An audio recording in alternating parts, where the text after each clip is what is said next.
Buenos días, ¿cómo están? Les estamos dando la bienvenida a Panorama Informativo. Junto a Yami y Silvia los vamos a estar acompañando hasta las 9 de la mañana en una jornada que vuelve a estar un poquito fresca, más allá de lo que indican los termómetros, pero la sensación pareciera ser un poco inferior.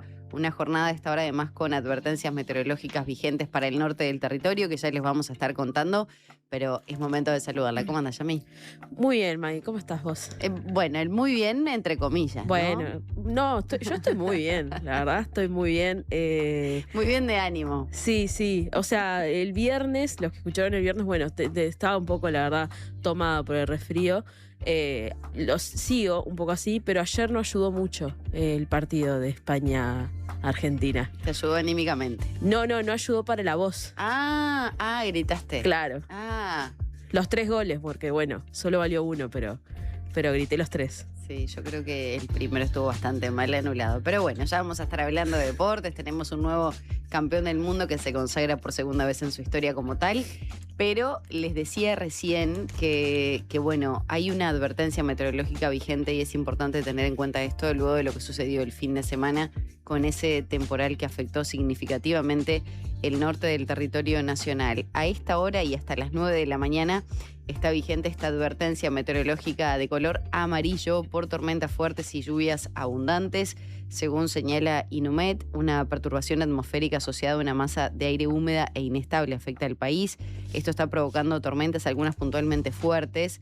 Allí pueden registrarse intensa actividad eléctrica acompañada de lluvias abundantes en cortos periodos, ocasional caída de granizo y rachas de vientos fuertes. Se esperan mejoras temporarias durante la validez de la advertencia. Además, advierte Inumet y bueno, se está monitoreando la situación. Hay varias localidades de Rivera, por ejemplo, Amarillo, Arroyo Blanco, Cerrillada, Cerro Pelado, Cerros de la Calera, La Puente, Lagos del Norte, Masoller, Minas de Corrales, Moirones, Paso Ataques, Paso Hospital, Tranqueras y Bichadero, todo el departamento de Artigas, y Arapey, Belén, Viacini, Cayetano, Fernández, Lluveras, Migliaro, Rincón de Valentín, Sarandí, Arapey, Saucedo y Termas del Arapey en el departamento de Salto. Reiteramos, esta advertencia se va a actualizar sobre las 9 de la mañana. Exactamente, May. Y hoy, ahora cuando decías que bueno, que ya volvimos a las temperaturas bajas, a diferencia de lo que sucedió el jueves o viernes, pero tenemos en este momento 93% de humedad, así que quizá tampoco se sienta tanto la temperatura mínima, que hoy es de 10 grados y ahora estamos en 11, así que ya pasamos esos 10 grados, pero igualmente no va a subir mucho, así que de todas formas, cuando se haga de noche, bueno, abrigarse de todas formas porque la temperatura máxima es de 14 grados para hoy lunes. Sí, y una jornada donde ya lo habíamos señalado desde la semana pasada, está con previsión de precipitaciones escasas y aisladas, van a continuar por lo menos hasta la tarde-noche de hoy, con vientos que pueden alcanzar los 50 kilómetros en la hora. Ayer en la noche sobre todo se notó bastante eso. Ya para mañana el cielo nuboso y cubierto, pero pareciera que, bueno, despejando un poquito hacia la tarde-noche.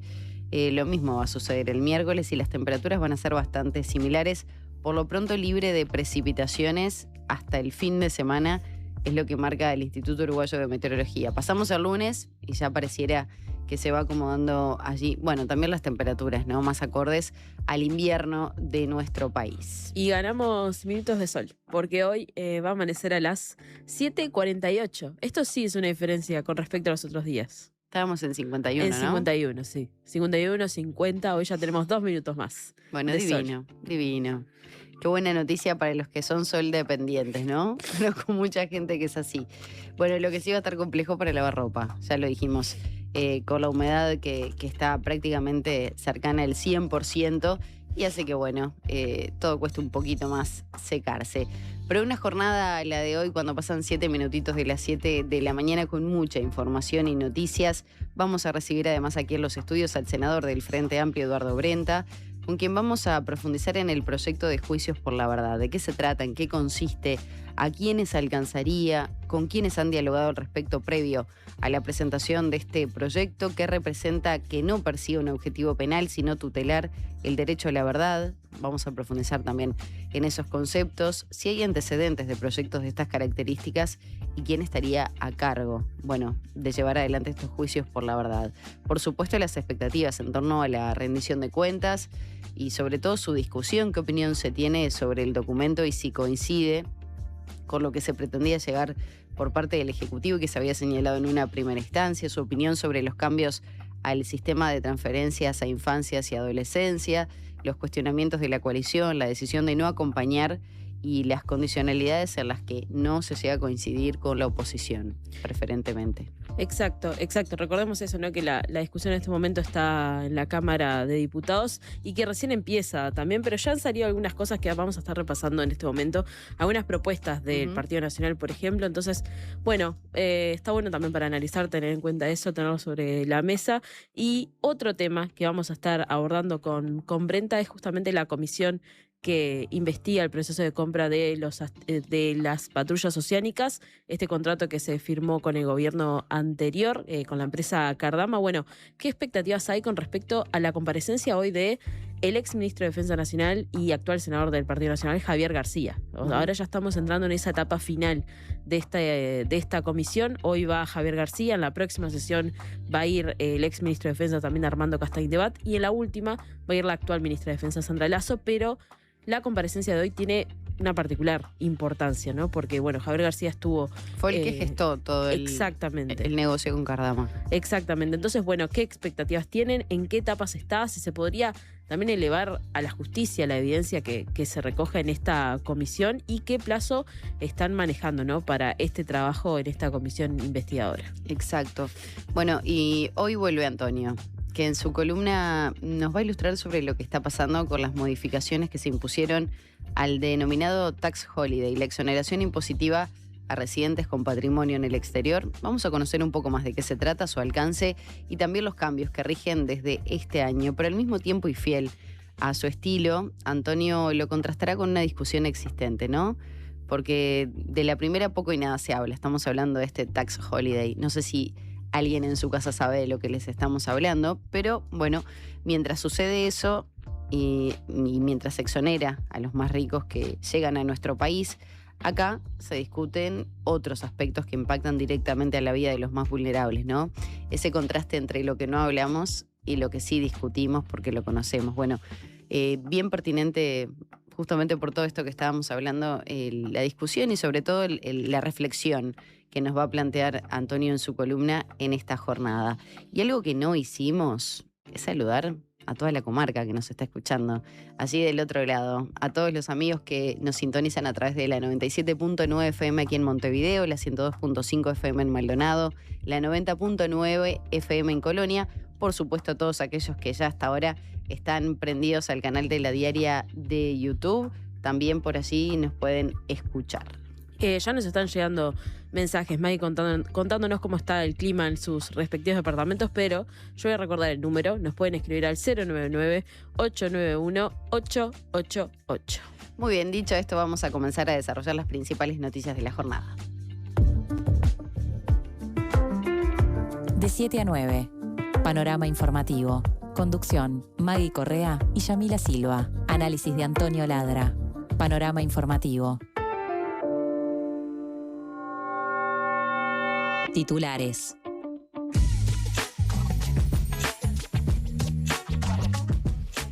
Once minutitos pasan de las 7 de la mañana. España es el campeón del mundo tras ganarle a Argentina. Al igual que en Sudáfrica 2010, España ganó 1-0 con gol en el segundo tiempo del alargue y parece este ser el molde del éxito para levantar la Copa del Mundo. Los europeos fueron muy superiores, como pocas veces se vio en una final, y se coronaron justamente. Argentina terminó con 10 sin delanteros y con la pareja de zagueros lesionados. La selección española fue la mejor defensa del torneo, donde solamente recibió un gol ante Bélgica.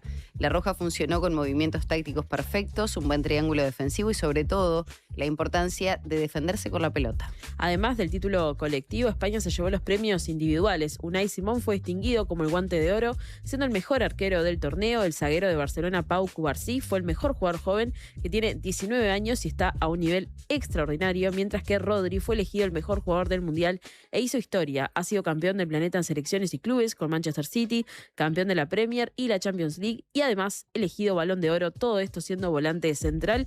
Lionel Messi fue Balón de Plata y Kylian Mbappé Balón de Bronce. Bueno, después cuando hablemos de deportes y profundicemos un poco más, vamos a escuchar las repercusiones del entretiempo también, que fue el más extenso de la historia. Y de eso también nos pueden decir qué opinión tienen nuestros oyentes. Vamos ahora con otros temas. La comisión especial que investiga el caso Cardama, como les mencionamos, recibe hoy al ex ministro de Defensa Javier García. En el periodo pasado, García fue el encargado de comunicar la elección de la empresa española y firmar el contrato que fue rescindido por el actual gobierno. El senador del Frente Amplio, Eduardo Brenta, dijo a La Diaria que la concurrencia de García es una oportunidad muy importante en la medida en que se ha podido constatar como mínimo un cúmulo de desprolijidades muy importantes a lo largo del proceso de compra de las patrullas oceánicas. El legislador señaló que en la amplia mayoría de las sesiones anteriores, los distintos actores que pasaron, tanto militares como funcionarios del gobierno anterior, asignaron a García la responsabilidad política respecto a la decisión de la compra de las patrullas. En la última reunión de la comisión, que fue 2 semanas atrás, el exdirector general de Secretaría del Ministerio de Defensa Nacional, Fabián Martínez, quien actualmente se encuentra en paz en comisión en el despacho de García, afirmó que las tomas de decisiones siempre son de los ministros o, en su caso, del subsecretario en calidad de ministro interino. Otros títulos: la Asociación Rural del Uruguay calificó como una lista negra el artículo de la rendición de cuentas que refuerza controles ante casos de carne contaminada. El presidente de la ARU, Rafael Ferber, dijo que el artículo 136, que autoriza a la Dirección General de Servicios Ganaderos del Ministerio de Ganadería a comunicar a los frigoríficos de forma reservada una lista de establecimientos ganaderos que hayan sido objeto de observación sanitaria, es una lista negra y calificó como muy inconveniente que se compartan con la industria datos de productores. Las declaraciones fueron realizadas tras su comparecencia en la Comisión de Presupuesto integrada con Hacienda de la Cámara de Diputados. Si bien a principios de julio el titular del Ministerio de Ganadería, Alfredo Frati, dijo que este artículo se retiró del proyecto, la diputada del Frente Amplio, Inés Cortés, quien presidió la sesión del viernes, puntualizó ante una pregunta de la ARU que por ahora el artículo sigue vigente. A juicio de la Asociación Rural, la situación con respecto a los controles de la carne contaminada no es nada clara como para generar una herramienta cuyos objetivos finales, cuando los tiene la industria, pueden ser o no comprar ganado o bajar el precio de ese ganado. Para el diputado del Partido Nacional, Pablo Audala, las condicionalidades actuales para las transferencias deberían extenderse a los centros educativos de primera infancia. El Partido Nacional está analizando algunas propuestas para modificar el artículo 269 del proyecto de rendición de cuentas sobre la asignación única para la infancia y adolescencia. En particular, la oposición está en contra de que en caso de incumplimiento de asistencia a los centros de enseñanza se suspenda solamente el 20% del pago de la asignación. El diputado nacionalista Pablo Audala dijo a La Diaria que por ahora no tienen una fórmula concreta, pero puntualizó que personalmente daría un paso más. Recordó que las condicionalidades que están vigentes vienen de los anteriores gobiernos del Frente Amplio e implican a la educación formal, o sea, primaria y secundaria. En ese sentido, Abdala propone extender las condicionalidades a la primera infancia, es decir, a la asistencia de los centros de primera infancia, como los jardines de infantes, los centros de atención a la infancia y la familia, etcétera, en los que la educación no es obligatoria. Además, calificó como indispensable que los niños que están por debajo de la línea de pobreza asistan a estos centros. 7 de la mañana con 16 minutos. Les iba a decir que vamos ahora con otros temas que también hemos tenido presente aquí en Panorama Informativo. La Cámara Inmobiliaria defendió construcción de monoambientes de menos de 25 metros cuadrados. La Comisión de Vivienda y Ordenamiento Territorial del Senado continúa el tratamiento del proyecto de ley del Frente Amplio sobre los monoambientes y sus exoneraciones impositivas. En ese marco, la Cámara Inmobiliaria Uruguaya planteó que el monoambiente responde a una demanda real y consolidada. El presidente de la Cámara Inmobiliaria Uruguaya, Matías Medina, dijo que el monoambiente cumple una función relevante para jóvenes estudiantes, adultos mayores y para algunos hogares unipersonales, y señaló que el alquiler de una vivienda de este tipo promedia los 19.000 pesos por mes. Por otra parte, destacó que el sector de la construcción representa un 8% del empleo nacional y comprende una cifra estructural de obreros de 73.500. A modo de conclusión, señaló que desde el punto de vista de la Cámara, primero se debería apuntar a cómo combatir el déficit habitacional en lugar de restringir tipologías que hoy constituyen una solución efectiva. La iniciativa del Frente Amplio, recordemos, plantea retornar a la normativa anterior y establecer que la superficie mínima habitable de cualquier vivienda no pueda ser inferior a los 35 metros cuadrados. El intendente de Montevideo, Mario Vergara, llamó a los Frente Amplistas a defender la gestión en los barrios. Entrevistado por La Diaria, el intendente Mario Vergara hizo un balance político del momento actual y destacó la importancia de que los Frente Amplistas apuntalen las gestiones tanto del gobierno nacional como de los 4 gobiernos departamentales que tiene actualmente el Frente Amplio. Para el intendente, cuando desde la oposición se dice que no hay que votar nada, se está dejando de lado las necesidades de la gente en función de una especulación político-electoral menor de elecciones que van a venir dentro de 4 años. Dijo que la fuerza política juega su papel en el diálogo con la ciudadanía, en defender la gestión en un contexto siempre de demanda y de crítica, y llamó ante los ataques de la oposición a dar pelea en el territorio, en los barrios y en las redes. Respecto a la reforma del transporte metropolitano, Vergara dijo que está fluyendo con mucha tranquilidad, con mucha normalidad y preocupados por acelerar lo más posible para cumplir con lo planteado por el presidente de la República en la Asamblea General el 2 de marzo, que fue iniciar obras en 2027 y tener el sistema funcionando para 2029. Uruguay envió otras 15 toneladas de ayuda humanitaria a Venezuela. El avión Hércules de la Fuerza Aérea Uruguaya partió por segunda vez rumbo a Venezuela con la misión de entregar otras 15 toneladas de ayuda humanitaria al país sudamericano, que continúa recuperándose de las trágicas consecuencias del doble terremoto del 24 de junio. La última actualización marca que 5.069 personas fallecieron y 16.740 resultaron heridas. El director del Sistema Nacional de Emergencias, Leandro Palomeque, informó que la mayor parte de la carga del Hércules consiste en insumos médicos, fármacos y productos de higiene. La lista de elementos fue definida en coordinación con el gobierno venezolano. Lo que se intenta es, en asistencia humanitaria, es que la asistencia que se brinda esté ajustada a la demanda y no a la oferta, fue lo que expresó el jerarca. Al igual que en el primer vuelo que despegó hace 2 semanas, la ayuda humanitaria fue reunida por el gobierno y la sociedad civil con colaboración de los partidos políticos. Palomeque indicó que una vez que el Hércules llegue a territorio venezolano, la carga será distribuida de forma exclusiva por las autoridades venezolanas. Vamos ahora a noticias del mundo del trabajo. Funcionarios de la Biblioteca Nacional se declararon en preconflicto. La Asociación de Funcionarios de la Biblioteca Nacional decidió declararse en preconflicto ante la falta de respuestas por parte de las autoridades. El sindicato reclama instalar una mesa de negociación para discutir una reestructura, regularización del personal, la no eliminación de vacantes, la recuperación de la carrera administrativa, destinar depósitos y un local alternativo para la preservación del acervo y la instalación de una negociación colectiva. María Salaverry, integrante de la asociación, señaló a La Diaria que actualmente hay unos 40 funcionarios presupuestados y otros 61 trabajadores que ingresaron en un lapso de 10 meses bajo un vínculo de tercerización, pases en comisión, horas docentes y o contratos temporales. Desde el sindicato se entiende que existió un proceso de precarización porque no dan una continuidad a la institución con un futuro para preservar una plantilla de trabajadores. Además señaló que desde hace años la institución tiene tercerizados los servicios de limpieza, custodia y mantenimiento. Salaverry señaló que el sindicato les comunicó oficialmente este viernes a las autoridades de la Biblioteca Nacional y del Ministerio de Educación y Cultura que se declaró en preconflicto luego de varios intentos de avanzar en sus reivindicaciones. Vamos ahora con otros temas. La mesa del PAN advirtió sobre la posible pérdida de más de 300 puestos de trabajo en el sector. A través de un comunicado, la mesa coordinadora del PAN manifestó su preocupación ante el riesgo de cierre de varias empresas tras la fusión de las firmas Los Orchantes y Pagnific a manos de la multinacional Bimbo.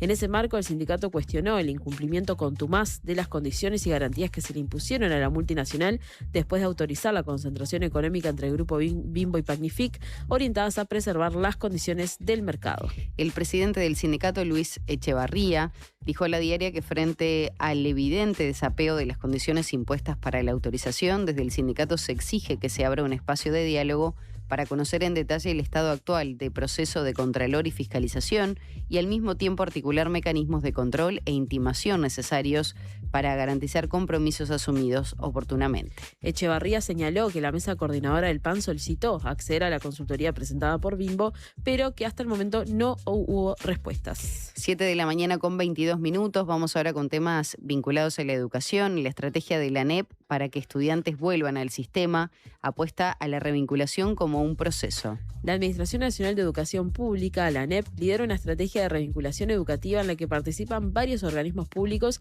y que tiene como objetivo lograr la vuelta a estudiar de niños, niñas y adolescentes que están desvinculados del sistema. A la espera de un corte que realiza el Banco de Previsión Social, se trabaja con un universo de estudiantes desvinculados similar al del año anterior, cuando los organismos del Estado fueron en busca de 5.382 estudiantes. Gabriela Pérez, responsable de la Dirección Sectorial de Integración Educativa del Consejo Directivo Central, el CODICEN, dijo a La Diaria que este año se comenzó antes con las acciones de revinculación porque se entiende que cuanto antes los estudiantes se sumen a un centro educativo será mejor para su continuidad y también se buscó darles más tiempo a los equipos territoriales que acudieron a la búsqueda de superar la cifra de revinculaciones registradas en 2025, que fue de 2.246 casos. Pérez apuntó que los motivos por los que se produce la desvinculación son múltiples y muchas veces se retroalimentan entre sí. Entre otros aspectos, marcó la importancia de pensar qué tipo de propuestas no se están ofreciendo actualmente para esos jóvenes y resaltó la necesidad de que el sistema cuente con una mayor variedad de caminos posibles para transitar la educación media, que es el tramo en el que hay más procesos de desvinculación. Cotización de la moneda. Presenta Gales para su servicio de cambio de moneda. 7:23 a.m. El dólar abrirá este lunes a 39,05 a la compra, 41,45 a la venta. El peso argentino 0,020 a la compra, 0,040 a la venta. El real 7,35 a la compra, 8,60 a la venta. Y el euro 44,60 a la compra, 48,60 a la venta. Presentó Gales, 50 años. El cambio te favorece. Pasan 24 minutos de las 7 de la mañana. Les recordamos que tenemos 11 grados de temperatura a esta hora aquí en la capital del país. 11 grados 2 décimas específicamente. La humedad muy alta es del 93%. Bajó un poquitito la visibilidad, pero sigue siendo buena, de 12 kilómetros. Está previsto que durante toda la jornada continúen las precipitaciones escasas y aisladas, con vientos y rachas que pueden alcanzar los 50 kilómetros en la hora. Y también recordar para aquellos que están en el norte del país, que son muchísimos oyentes que día a día se comunican con La Diaria, contarles que hay una advertencia meteorológica vigente hasta las 9 de la mañana por tormentas puntualmente fuertes y lluvias abundantes. Está afectando varias localidades de Salto, Artigas y Rivera, así que a tener presente esa realidad también. Sí, por ejemplo, Maggie nos llega un mensaje que dice que en el Salto rural van más de 50 horas sin electricidad después del temporal. Sí, lo que pasa es que fue un temporal gravísimo en el norte, dejó una persona fallecida, casas destruidas, el tendido eléctrico, por supuesto, también sumamente deteriorado por esos fuertes vientos que alcanzaron algunas rachas o superaron los 120 kilómetros en la hora. Así que bueno, tomar los recaudos. El INOMET había advertido en la semana pasada que esto iba a empezar a profundizarse en la madrugada del lunes y bueno, ya sobre el viernes y el sábado podía haber consecuencias un poco más severas y en definitiva fue lo que afectó al norte de nuestro país. Tenemos que hacer la pausa, pasan 25 minutos de las 7, vamos a repasar muchos de los mensajes en el correr de esta mañana, así que el agradecimiento a toda la comarca que como siempre está al firme del otro lado. Pausa y ya volvemos. Llegó a Carper la promo que estabas esperando. Llévate hoy mismo tu nuevo Chevrolet Spark EV a solo $22.990 financiando con HSBC. Carper, tu Chevrolet, marca Carper. Chacra La Martina, donde todo lo bueno sucede. Eventos, celebraciones sociales, empresariales, restaurante y salón de té. Además, hospedaje con ricos desayunos de campo a 20 minutos del centro. La Martina, al oeste de la ciudad. Seguinos en redes. ¿Cómo es estudiar en la UPU? Es ser parte de la propuesta universitaria más innovadora y actualizada del país, que te impulsa a desarrollar tus talentos, construyendo el futuro de una comunidad, de muchas generaciones, de un país. Esta es nuestra universidad, la UCU, el futuro que está en vos y en nosotros. UTE presenta pequeños grandes consejos de Túnicas en Red. ¿Sabías que durante el invierno la temperatura más eficiente para un aire acondicionado es de 21 grados? A 21 grados estamos en confort. Si lo subimos demasiado, el equipo trabaja más y gasta más energía, y eso puede provocar que el equipo se desgaste antes de tiempo. Para que el equipo funcione de manera más eficiente, hay que cerrar puertas y ventanas a la hora de usarlo. Y si en casa están pensando en comprar uno nuevo que sea clase A, son los más eficientes. Lo probamos en casa y funciona. UTE, avanzamos con energía. Una conversación informada.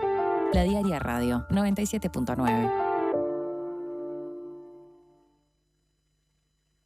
Gracias por escucharme. Muchas gracias por explicarme. Gracias por toda la ayuda. Estas son palabras recientes de nuestros pacientes, pero los agradecidos somos nosotros, porque tu elección nos hace superarnos cada vez más y ser la mutualista con los mejores profesionales del país.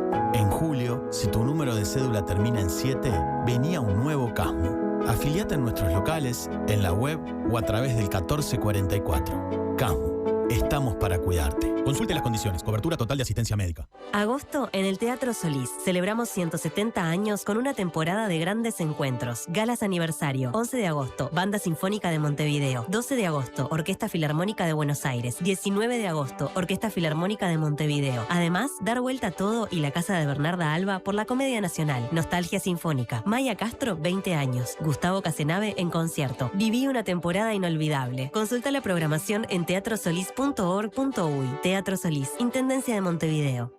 En estas vacaciones de invierno, esta promo es para vos. Te damos 3 meses de plan premium de Disney Plus sin costo. Disfruta de todo lo mejor del deporte en vivo desde ESPN y de tus series y películas favoritas. Además, llévate un Antel Box a mitad de precio para convertir la TV en un Smart. Antel, el futuro lo creamos juntos. Internacionales.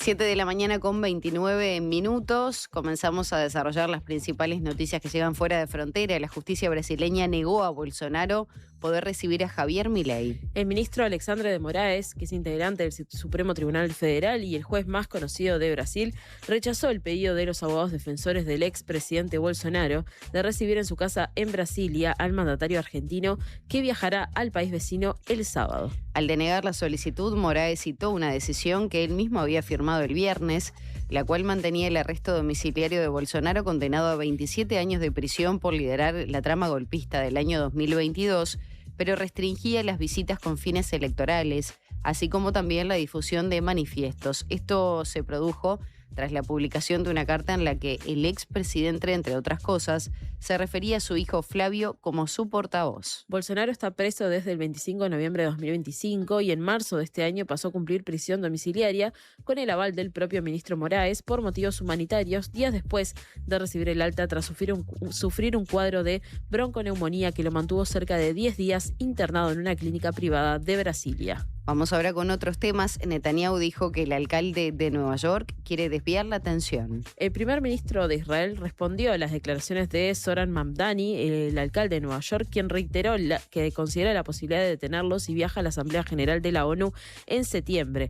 El mandatario israelí afirmó que el dirigente demócrata busca desviar la atención de las críticas que enfrenta por su gestión y sus posiciones políticas. La polémica se reavivó luego de que Mamdani insistiera en que analiza las opciones legales para actuar en caso de que Netanyahu visite Nueva York a raíz de la orden de arresto emitida por la Corte Penal Internacional. El alcalde electo sostuvo que su administración estudiará el tema dentro del marco jurídico correspondiente. Netanyahu, quien busca ser reelecto en los comicios que se realizarán en Israel el 25 de octubre, se había referido anteriormente a la amenaza de arresto del alcalde de Nueva York durante una reciente entrevista radial en la que afirmó que no le preocupaba, además de acusar al alcalde de apoyar a la organización palestina Hamas. La escalada no se detiene entre Estados Unidos e Irán. Al mismo tiempo que el presidente estadounidense Donald Trump estaba viendo la final del Mundial que España le ganó a Argentina a Nueva Jersey, voceros de las fuerzas de Washington informaban que por 9ª noche consecutiva estaban realizando ataques sobre varias ciudades iraníes, en el marco de la escalada que está teniendo el conflicto que comenzó el 28 de febrero con el ataque conjunto de Estados Unidos e Israel. Durante el fin de semana los ataques estadounidenses no se detuvieron y uno de los principales denunciados por las autoridades iraníes fue uno que se produjo sobre una planta nuclear en construcción cerca de la ciudad de Darkhovin, en la provincia de Juzestán, en el suroeste del país. El viceministro de Asuntos Exteriores de Irán, Qasem Gharibabadi, afirmó que el ataque estadounidense contra la central nuclear constituye una peligrosa ofensiva contra la infraestructura pacífica del país.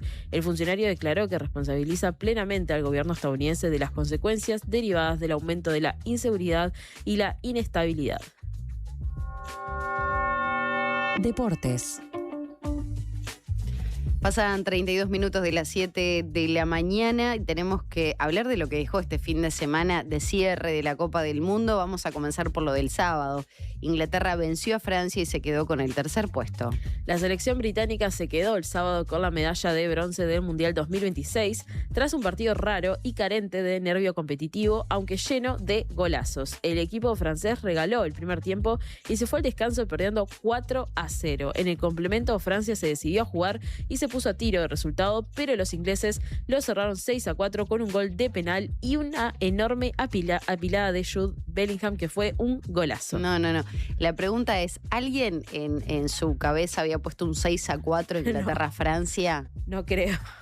Porque yo intenté mirar en la penca si alguien había puesto ese resultado y no lo encontré. Pero bueno, siempre hay alguien que dice, bueno, lo puso.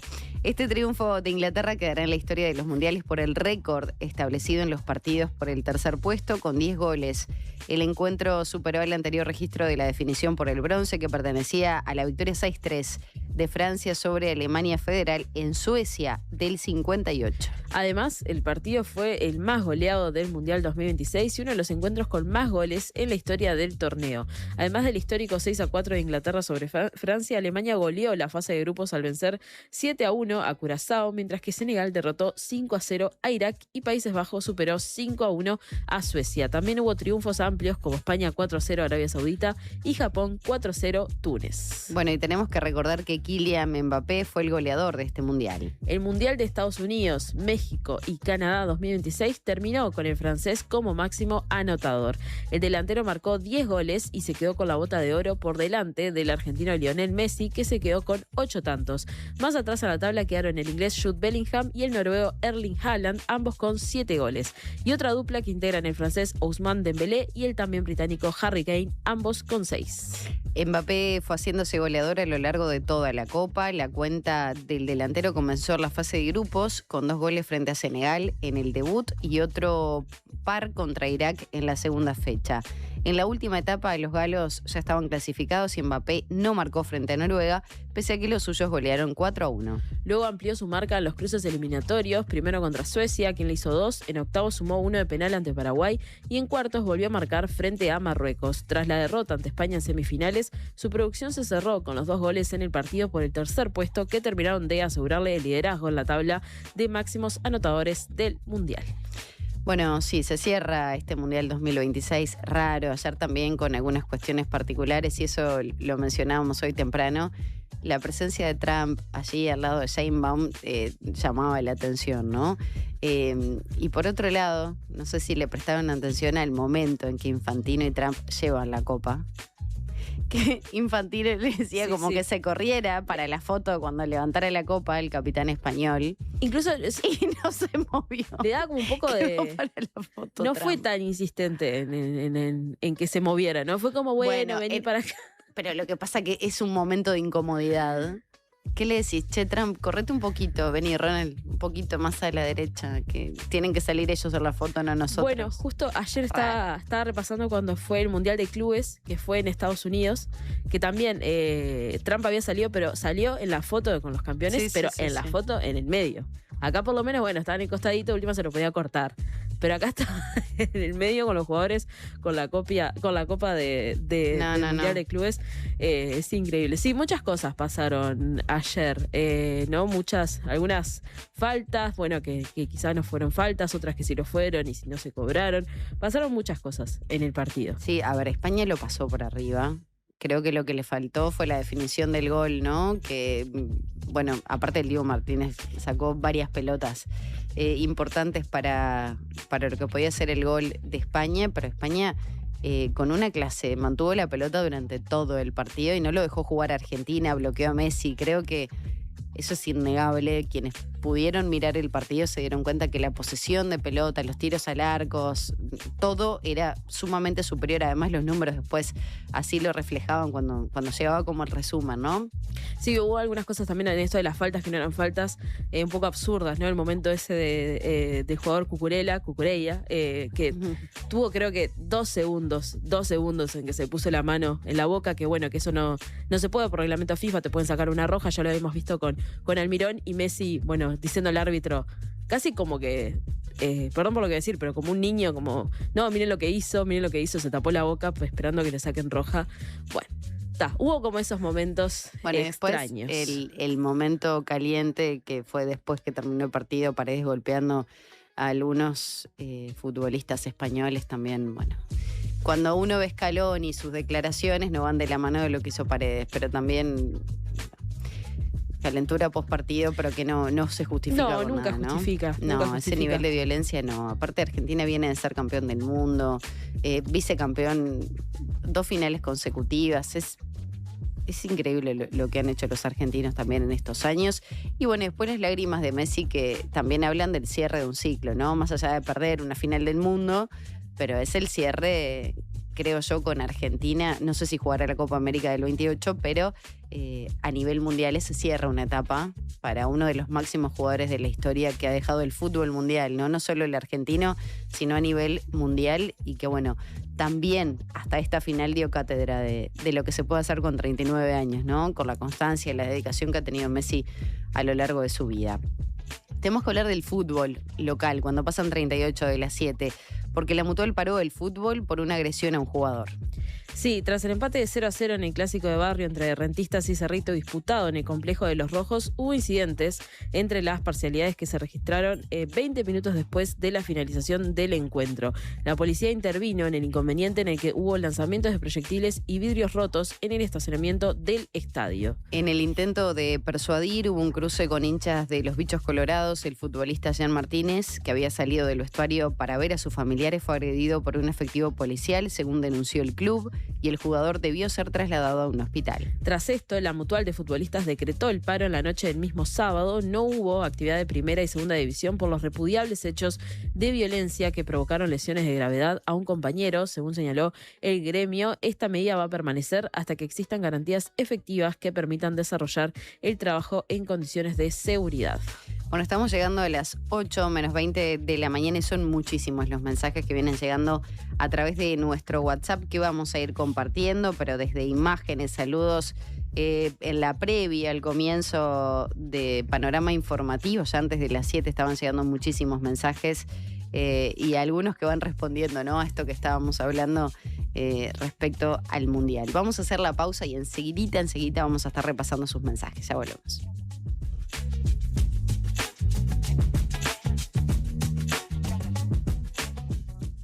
Llegó el yogur. Rico, cremoso, con 11 gramos de proteína y probióticos. Probá el yogur. En sus 2 versiones, natural y sin azúcar. El yogur griego más uruguayo es de Conaprole. Última oportunidad para ponerse al día con la contribución inmobiliaria en Canelones.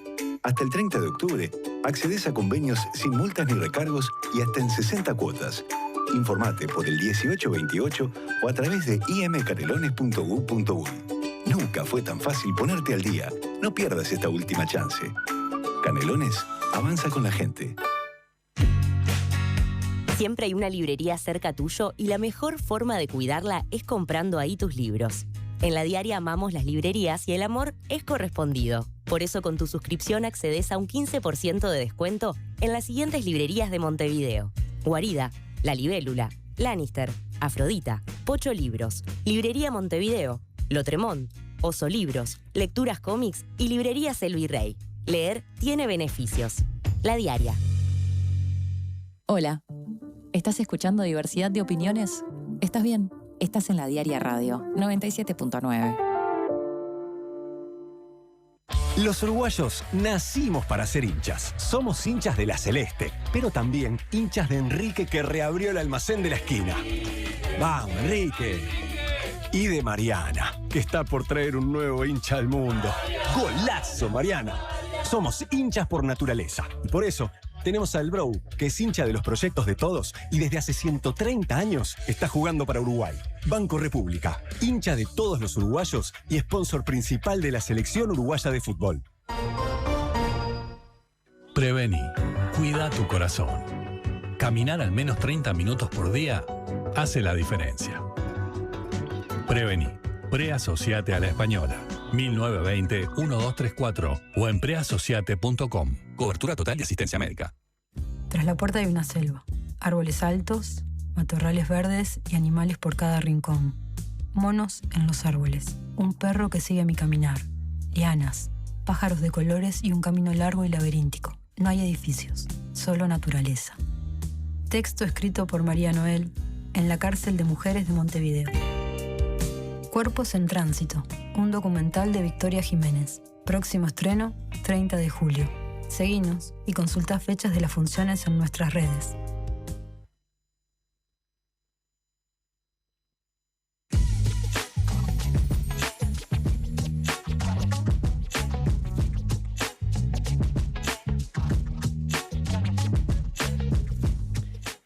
Pasan 43 minutos de las 7 de la mañana. Tenemos que repasar ahora noticias del segmento local de La Diaria. Vamos a comenzar por el departamento de Colonia. Falleció el ex diputado Homero Viera. Sí, el pasado sábado, a los 76 años, murió el ex diputado de Colonia por el Frente Amplio.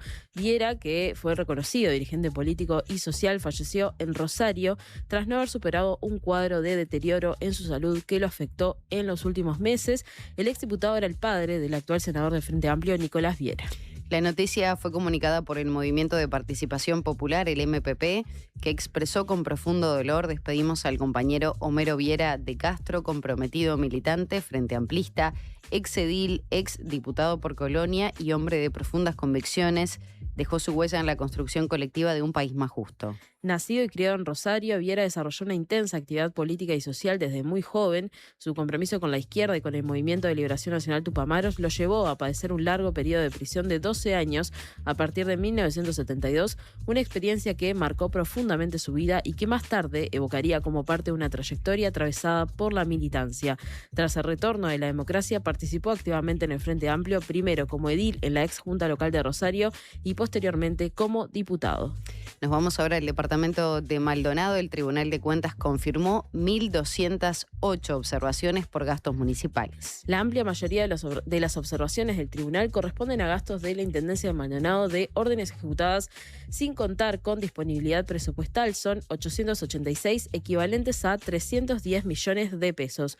También figuran 215 observaciones por compras directas que superan el límite máximo establecido por el artículo 33 del TOCAF y que suman 96 millones de pesos. Para el edil frente amplista Juan Urdangaray, quien analizó la documentación remitida recientemente por el Tribunal de Cuentas de la República a la Junta Departamental, la cantidad de gastos observados en apenas 3 meses revela, según sus palabras, una debilidad de la Intendencia de Maldonado en la que es necesario profundizar. Con la intención de ir a la raíz de esas debilidades, Urdangaray cursó un pedido de informes a la Intendencia en el que solicitó copia de todas las resoluciones del citado periodo, por las que el intendente Abella reiteró gastos antes observados por los contadores delegados y también requirió el número de cada expediente administrativo. Maggie, tenemos muchos mensajes para repasar. Luego de esta lectura de noticias también tenemos el audio del día, pero no quiero dejar antes esto, de empezar a repasar mensajes. Llegaban algunos mensajes con respecto a esto, pero también nos enterábamos hoy y mañana de algo que sucedió ayer en el streaming del diario El Observador entre Sofía Romano, nuestra compañera, y que es periodista deportiva hace muchísimos años, es periodista deportiva y periodista, y con Juan Ramón Carrasco, dirigente director técnico de varios clubes, en el que hubo un comentario bastante machista por parte de Carrasco hacia Sofía, que, en lo personal yo, la verdad, me parece increíble, me parece tristísimo que sigan sucediendo estas cosas, ¿no?, al aire hoy en día, después de tanto que se ha hablado, que tantas cosas que se han denunciado, que se han dicho, que sigan pasando esto y que se tomen a veces como chiste, como que es algo que no pasa nada, que solo se dice y ya está. Me parece que, hay que empezar a repensar un montón de cosas desde todos los ámbitos, ¿no? No solo desde quien emite ese tipo de dichos machistas que no corresponden, pero también sobre, los entornos y sobre los compañeros, ¿no? Cómo reaccionamos, exacto, cómo reaccionamos ante determinadas situaciones, que, ahí siempre me parece que hay que proteger a quien está siendo atacada por la otra persona, y en este caso con un comentario tan machista como fue ese, que hoy en día la verdad que no corresponde y siempre va a ser irrespetuoso, no importa qué se esté diciendo del otro lado. Cuando en realidad, en definitiva, lo que se estaba haciendo era hablar de fútbol, que incluso Sofía antes de ese comentario lo dice. Creo que Juan Ramón Carrasco había hecho un chiste que medio desubicado y que Sofía dice, yo acá vengo a hablar de fútbol, y ahí es que Juan Ramón Carrasco hace este comentario que lo voy a repetir, porque le dijo que estaba mal atendida. Y ahí, fue justamente que derivó la respuesta de Sofía muy atinada, la verdad, y una respuesta que correspondía justamente a ese momento, diciéndole que estaba faltándole el respeto, claramente. Lo que pasa que también lo que antes estaba naturalizado y no se cuestionaba, hoy sí, y por más que haya mucha gente que sea de otra generación, hay cuestiones que ya no van más, y ese es el mensaje que quiso dar Sofía, que obviamente tiene todas las herramientas para poder defenderse. Creo que no requiere que nadie saltara en su defensa, más allá que se podría haber hecho, pero me parece que es momento de replantearnos si se festejan ese tipo de chistes o no, ¿no? Sí, incluso... Y si se frena, si se da un mensaje como hizo Sofía. Hay cuestiones que no van más, que ya caducaron y que ya estamos en un momento de pararnos frente a esos comentarios machistas, de decir, che, no, por ahí no. No, claramente no. Hablemos de fútbol, argumentemos porque el show tiene cierto límite que se puede pasar, ese no. Sí, y yo pienso igualmente también que esto no es el primer episodio que se da en este año. Entre las mismas personas, sobre todo desde Carrasco hacia Sofía Romano, en un momento cuestionando su experiencia como periodista, cuestionando sus aptitudes como periodista. Esto también fue en otro canal, pero no es la primera vez que suceden estas cosas, y que suceda también, lamentablemente, es normal. Que varones cuestionen quizá a periodistas mujeres, sobre todo en el periodismo deportivo, que es otro ambiente completamente, es muy hostil. En general para el periodismo, cuando las mujeres hacen periodismo, pero sobre todo en el periodismo deportivo. Así que queríamos solo decir eso con respecto a lo sucedido en el día de ayer. Nosotros sí podemos hablar de fútbol en este caso, porque ayer, fueron momentos, obviamente, son muy emotivos cuando termina una Copa del Mundo, cuando no se logra el objetivo final, pero mientras respondía una pregunta sobre qué piensa hacer tras la final del Mundial, hablamos del entrenador de Argentina, Lionel Scaloni, se emocionó, rompió en llanto y debió interrumpir la conferencia de prensa durante algunos segundos. La reacción del entrenador generó repercusiones en el mundo del fútbol, donde se destacó el momento y su significado más allá del resultado deportivo. Y creo que Scaloni contuvo esas lágrimas, porque él mismo decía, donde yo empiece a llorar, no voy a parar, y fue parte de lo que sucedió, así que vamos a escuchar lo que decía. El audio del día. Voy a hablar con el presidente, yo más o menos tengo una idea de lo que quiero hacer, cumpliré el contrato y después veo. La verdad que siento la necesidad también de pensar, porque ya no sé si va a poder hacer algo tan grande como esto y a lo mejor, bueno, habría que hablarlo. Yo al presidente le estoy agradecido por haberme dado la oportunidad de estar en el lugar soñado para todos. Hemos intentado hasta el último momento dar el máximo como cuerpo técnico, los jugadores, y creo que es justo que me pueda tomar este tiempo y pensarlo. Bueno. Acá estaba leyendo mientras escuchaba a Scaloni la contratapa de hoy, de La Diaria. Justamente es una foto de un mural de Messi en un edificio de Buenos Aires. Y empieza así: muchachos, gracias por tanto. Gracias, selección, muchachos, son enormes, gracias por tanto. Gracias, Scaloneta. Y bueno, estos fueron algunos de los agradecimientos que recorrían las redes sociales, ¿no? Que se levantaban, como dice acá la contratapa, se levantaban en carteles improvisados, se quieren hacer llegar a los jugadores de la selección argentina que, pese a perder la final del Mundial, son reconocidos por la afición, ¿no? Por lo que hicieron en esta edición y porque fueron los últimos campeones del mundo. Sí, la verdad que tremendo, lo de Argentina. Vamos a repasar algunos de los mensajes que teníamos un poco para atrás hoy. Andrés, que nos manda fotos y la temperatura es de Río de Janeiro, un gran abrazo. Buen día, gente. Acá Matecito Amargo y La Diaria Radio El Firme. Santi del Centro, le mandamos un gran abrazo también a él. Algunos mensajes que llegan desde la frontera mojada. Les contamos que llueve a cántaros, pero sin viento fuerte y refrescó bastante. También nos están comentando eso seguramente desde el norte. Buen día, comarca. Muy frío por Bellavista, pero junto a la estufa El Firme, escuchándolas. Buena semana. Un beso también para toda la gente de Bellavista. Acá en Salto Rural vamos más de 50 horas sin electricidad, que era lo que comentaba Yami más temprano. ¿Querés leer algunos vos, Yami? Sí, bueno, justo llegaba también un mensaje que dice: hola, gurisas, mi solidaridad con su compañera de trabajo Sofía. En pleno siglo XXI hay personas que viven en el siglo XIX. Después hay otro, este mensaje la verdad me da mucha envidia, Sol, pero bueno, lo voy a leer igual, que nos dice: por acá viajando en familia desde Rocha hasta Gramado. Qué lindo. Esperando que sean las 7 para escucharlas. Un beso enorme para ustedes. Un mensaje de Sol, Germán, María Paz y Elena, a quienes les mandamos un saludo. Bueno, qué lindo poder ir a acompañarlos también, haciendo ruta. Buenos días y buena semana. Viva la radio. Bueno, muchísimas gracias, Ale, que se estaba comunicando con nosotros también. Yami, Maggie, buen día. ¿Cómo están? Como sabrán, en Salto muchos estragos de la tormenta, problemas con el tendido eléctrico, pérdidas realmente millonarias. Conociendo a mis Salto saldrá adelante, solidaridad por doquier.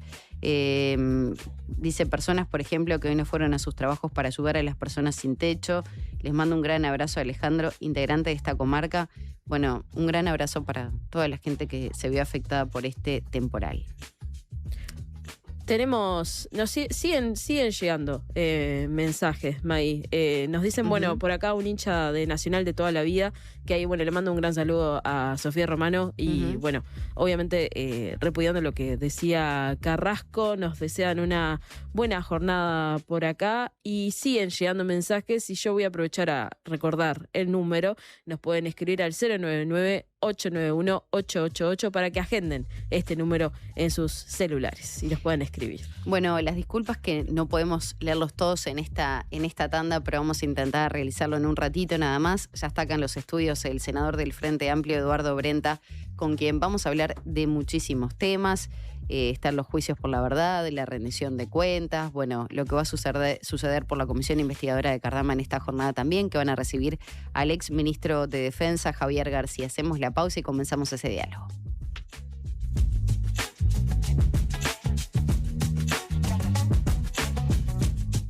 Desde hace 30 años, el Centro de Capacitación de Fundación Itaú forma profesionales que aportan valor a la sociedad uruguaya en el campo de la cultura. Comenzá a formarte en agosto en Gestión de la Producción Artística, una capacitación a distancia, intensiva, ágil y práctica que te permitirá proyectar tu futuro laboral en las industrias culturales. Próximo comienzo, 6 de agosto. Cupos limitados. Más información en www.fundacionitaú.com.uy. Fundación Itaú. 30 años gestionando cultura. Homeopatía Olivencia. Idóneos en elaboración de fórmulas homeopáticas y florales. Lográ el bienestar físico y emocional de forma natural. Olivencia te escucha. Comunicate al 099-471074 o visita nuestra web olivencia.com.uy. Si cuando pensás en el futuro sentís que tu voz interior deja de hablarte normal y empieza a hablarte de una forma extraña, particular, utilizando un lenguaje excéntrico y un tono exacerbado, mientras escuchan sonidos de efectos especiales y música dramática, es porque te estás haciendo demasiado la película.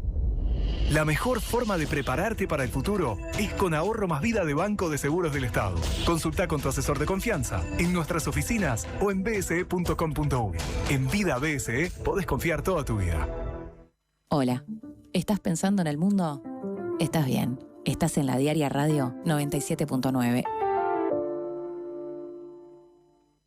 Que no te dé lo mismo a quién llamar cuando te quedás sin gas. En Megal trabajamos incansablemente para innovar en productos y procesos que hagan nuestros envases más seguros y confiables. Acordate de Megal cuando necesites recargar tu garrafa, ya sea la clásica de 13 kilos o la garrafa liviana que solo Megal te ofrece. Llámanos al 19220 o ingresá a megal.com.uy. Megal, innovamos con energía. En Alcance Servicio de Compañía cumplimos 30 años cuidándote. Sumate vos también a la tranquilidad de contar con Alcance. Afilíate ahora con 3 meses gratis y 12 meses con un 50% de descuento llamando al 0800 2902. Alcance 30 años. Amamos cuidarte. Este año viajá por Uruguay de punta a punta con Red Pagos. Participá y ganá una escapada para 2 personas, todo incluido. Desde Artigas hasta Montevideo. Vos elegís el destino. Registrate en ganarestamacerca.com.uy y suma chances pagando en locales de Red Pagos o en Mi Red Pagos. Red Pagos, más cerca. Ver bases y condiciones en ganarestamacerca.com.uy.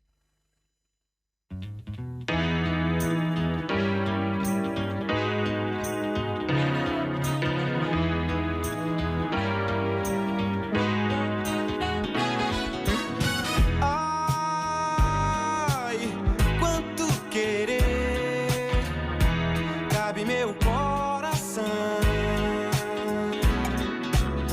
ai, me faz sofrer,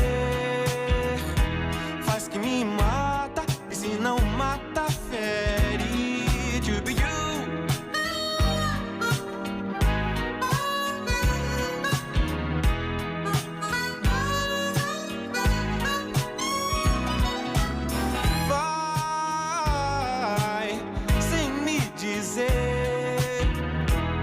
Casa da paixão. Sai quando bem quer, traz uma praga e me afaga a pele.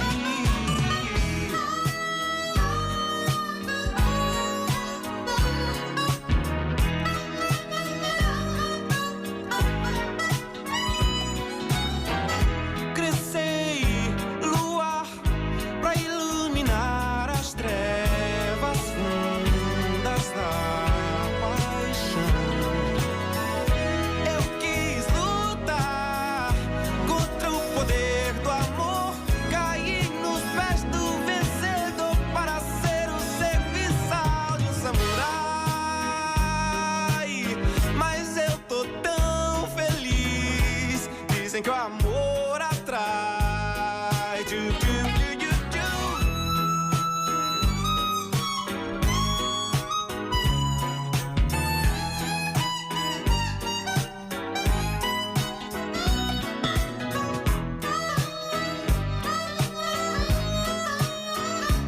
Yeah, yeah.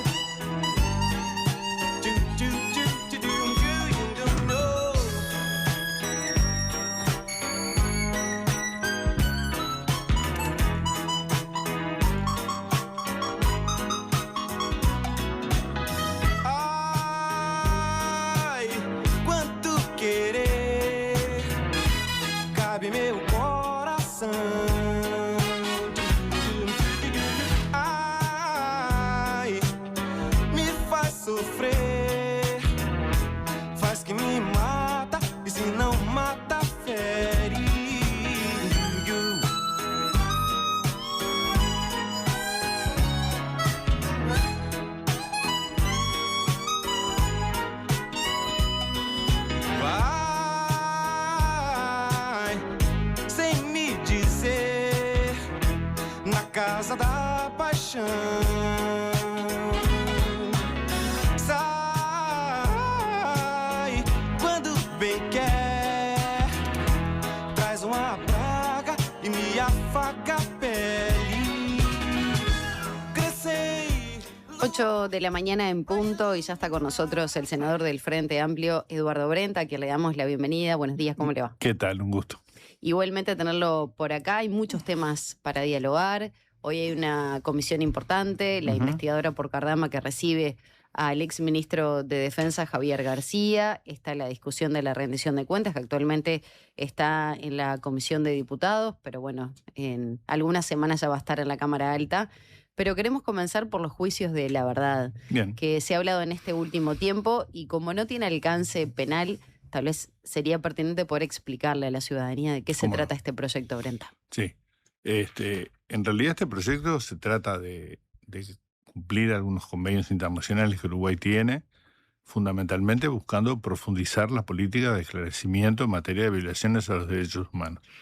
Esto es un avance que efectivamente no pretende un objetivo de responsabilidad penal, más allá que pueda tenerlo. Porque hay casos en los cuales, por ejemplo, hay casos en los cuales la persona que resulta responsabilizada penalmente puede no estar viva, puede estar muerta, y el familiar o quien reclama tiene el derecho a conocer la verdad. Por lo tanto, puede hacerse un juicio que no podría hacerse si la persona estuviera muerta desde el punto de vista penal, ¿no? O sea, si el responsable de la acción de violación de los derechos humanos fallece, no hay acción penal posible. Entonces, lo que nosotros entendemos es que debe haber un resarcimiento, de cualquier manera, del punto de vista de la moral y demás, a la familia, para que se conozca la verdad y el destino. Voy a poner 2 o 3 ejemplos, porque además esto incluye casos de abuso desde el punto de vista sexual. Esto pasó con Adolfo Suárez en España, por ejemplo, donde una vez fallecido hubo denuncias de personas, de mujeres que habían sido abusadas sexualmente, y se hizo un juicio, por lo cual tuvo consecuencias, se lo condenó en ese juicio y se retiró cualquier referencia a Adolfo Suárez en lo que tiene que ver con la historiografía española, digamos, y su rol fue el primer ministro terminada la dictadura de Franco, ¿no? Una figura muy importante. Esto tiene que ver también con, mientras no se apruebe un proyecto que hay planteado sobre imprescriptibilidad de los delitos de abuso sexual y violación y demás, bueno, aquí se pueden llevar adelante juicios que tendrán una responsabilidad penal siempre y cuando el responsable esté o no vivo. Entonces, acá lo que se busca es preservar la memoria, que se haga justicia aún no estando la persona. El otro caso de ejemplo son los militares fugados, por ejemplo, a los cuales no se los puede juzgar porque no están presentes, pero el juicio por la verdad se puede hacer igual, y esto sí puede tener consecuencias penales, porque si en algún momento esa persona es capturada, digamos, bueno, efectivamente puede ser juzgada y el material que se reunió en el juicio de la verdad puede ser parte de la prueba que se utilice para juzgarlo. Ahora la bancada del Frente Amplio presentó además un proyecto para que no se deje de pagar las jubilaciones o pensiones, digamos, a militares que están fugados requeridos por la justicia, ¿no? Es un proyecto que está en tratamiento también en el Senado, que fue presentado por nuestra bancada. Y bueno, son un conjunto de acciones que buscan preservar la memoria, profundizar en las mismas, reparar a las víctimas, ¿no? Y a sus familiares, en el caso de que las víctimas han sido asesinadas, por ejemplo, y preservar la memoria, ¿no? Que esto es un elemento fundamental, y por eso se crea además un observatorio que va digamos, a registrar todos estos juicios y todo lo que es la memoria histórica de las violaciones a los derechos humanos en todas las áreas. Voy a poner un tercer ejemplo para ver la amplitud de esto, ¿no? En Argentina, hace muchos años, una familia de origen armenio solicitó un juicio de la verdad respecto al genocidio del pueblo armenio por parte de Turquía. Este juicio se llevó adelante y se condenó a Turquía como país genocida, digamos, y se constituyó un hecho desde el punto de vista político muy importante y una reparación muy grande para el pueblo armenio. Entonces, aquí esta es una herramienta de profundización de lo que tiene que ver con los derechos humanos, el mantenimiento de la memoria, la verdad y eventualmente también la justicia, porque material de estos juicios puede efectivamente utilizarse en acciones penales cuando la persona aparezca, entre comillas, si está fuera del país o requerida y demás. Estoy pensando un poco, bueno, las diferencias, ¿no? que tiene, las diferencias que tiene este proyecto con, bueno, la vía penal o civil y también cómo se iniciarían estos juicios por la verdad, ¿no? En caso de que sea aprobado el proyecto, pero ¿cómo una persona iniciaría este proceso? Iniciaría como un proceso cualquiera, digamos, ante la justicia. La justicia debe realizar todo ese proceso como si fuera un proceso donde la persona acusada estuviera presente. Eso permitirá reconstruir los hechos, presentar testigos, llegar al conocimiento de la verdad y constatar la violación de los derechos humanos que la persona denuncia, esté o no presente el perpetrador, digamos, por decirlo de alguna manera. Pero esto queda como un elemento de construcción de la memoria y de resarcimiento y duelo a veces, ¿no?, de la víctima que pueda transitar por esta situación. Todos sabemos que en los casos de abuso sexual y demás, a veces cuesta, a la víctima le cuesta efectivamente verbalizarlo, procesarlo, etcétera, y a veces cuando eso se produce, el perpetrador ya no está, ¿no?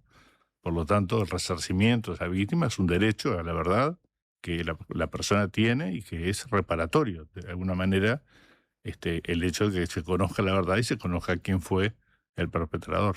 Brenda, ¿se tiene una idea del alcance, a cuántas personas podría llegar en caso que se comenzara, se iniciara con este proceso? Y por otro lado, si también en la previa hubo diálogos, reuniones, pienso la Institución Nacional de Derechos Humanos, organizaciones como Madres y Familiares, Crisol. Bueno, han habido intercambios y van a haber intercambios porque el proyecto se acaba de presentar.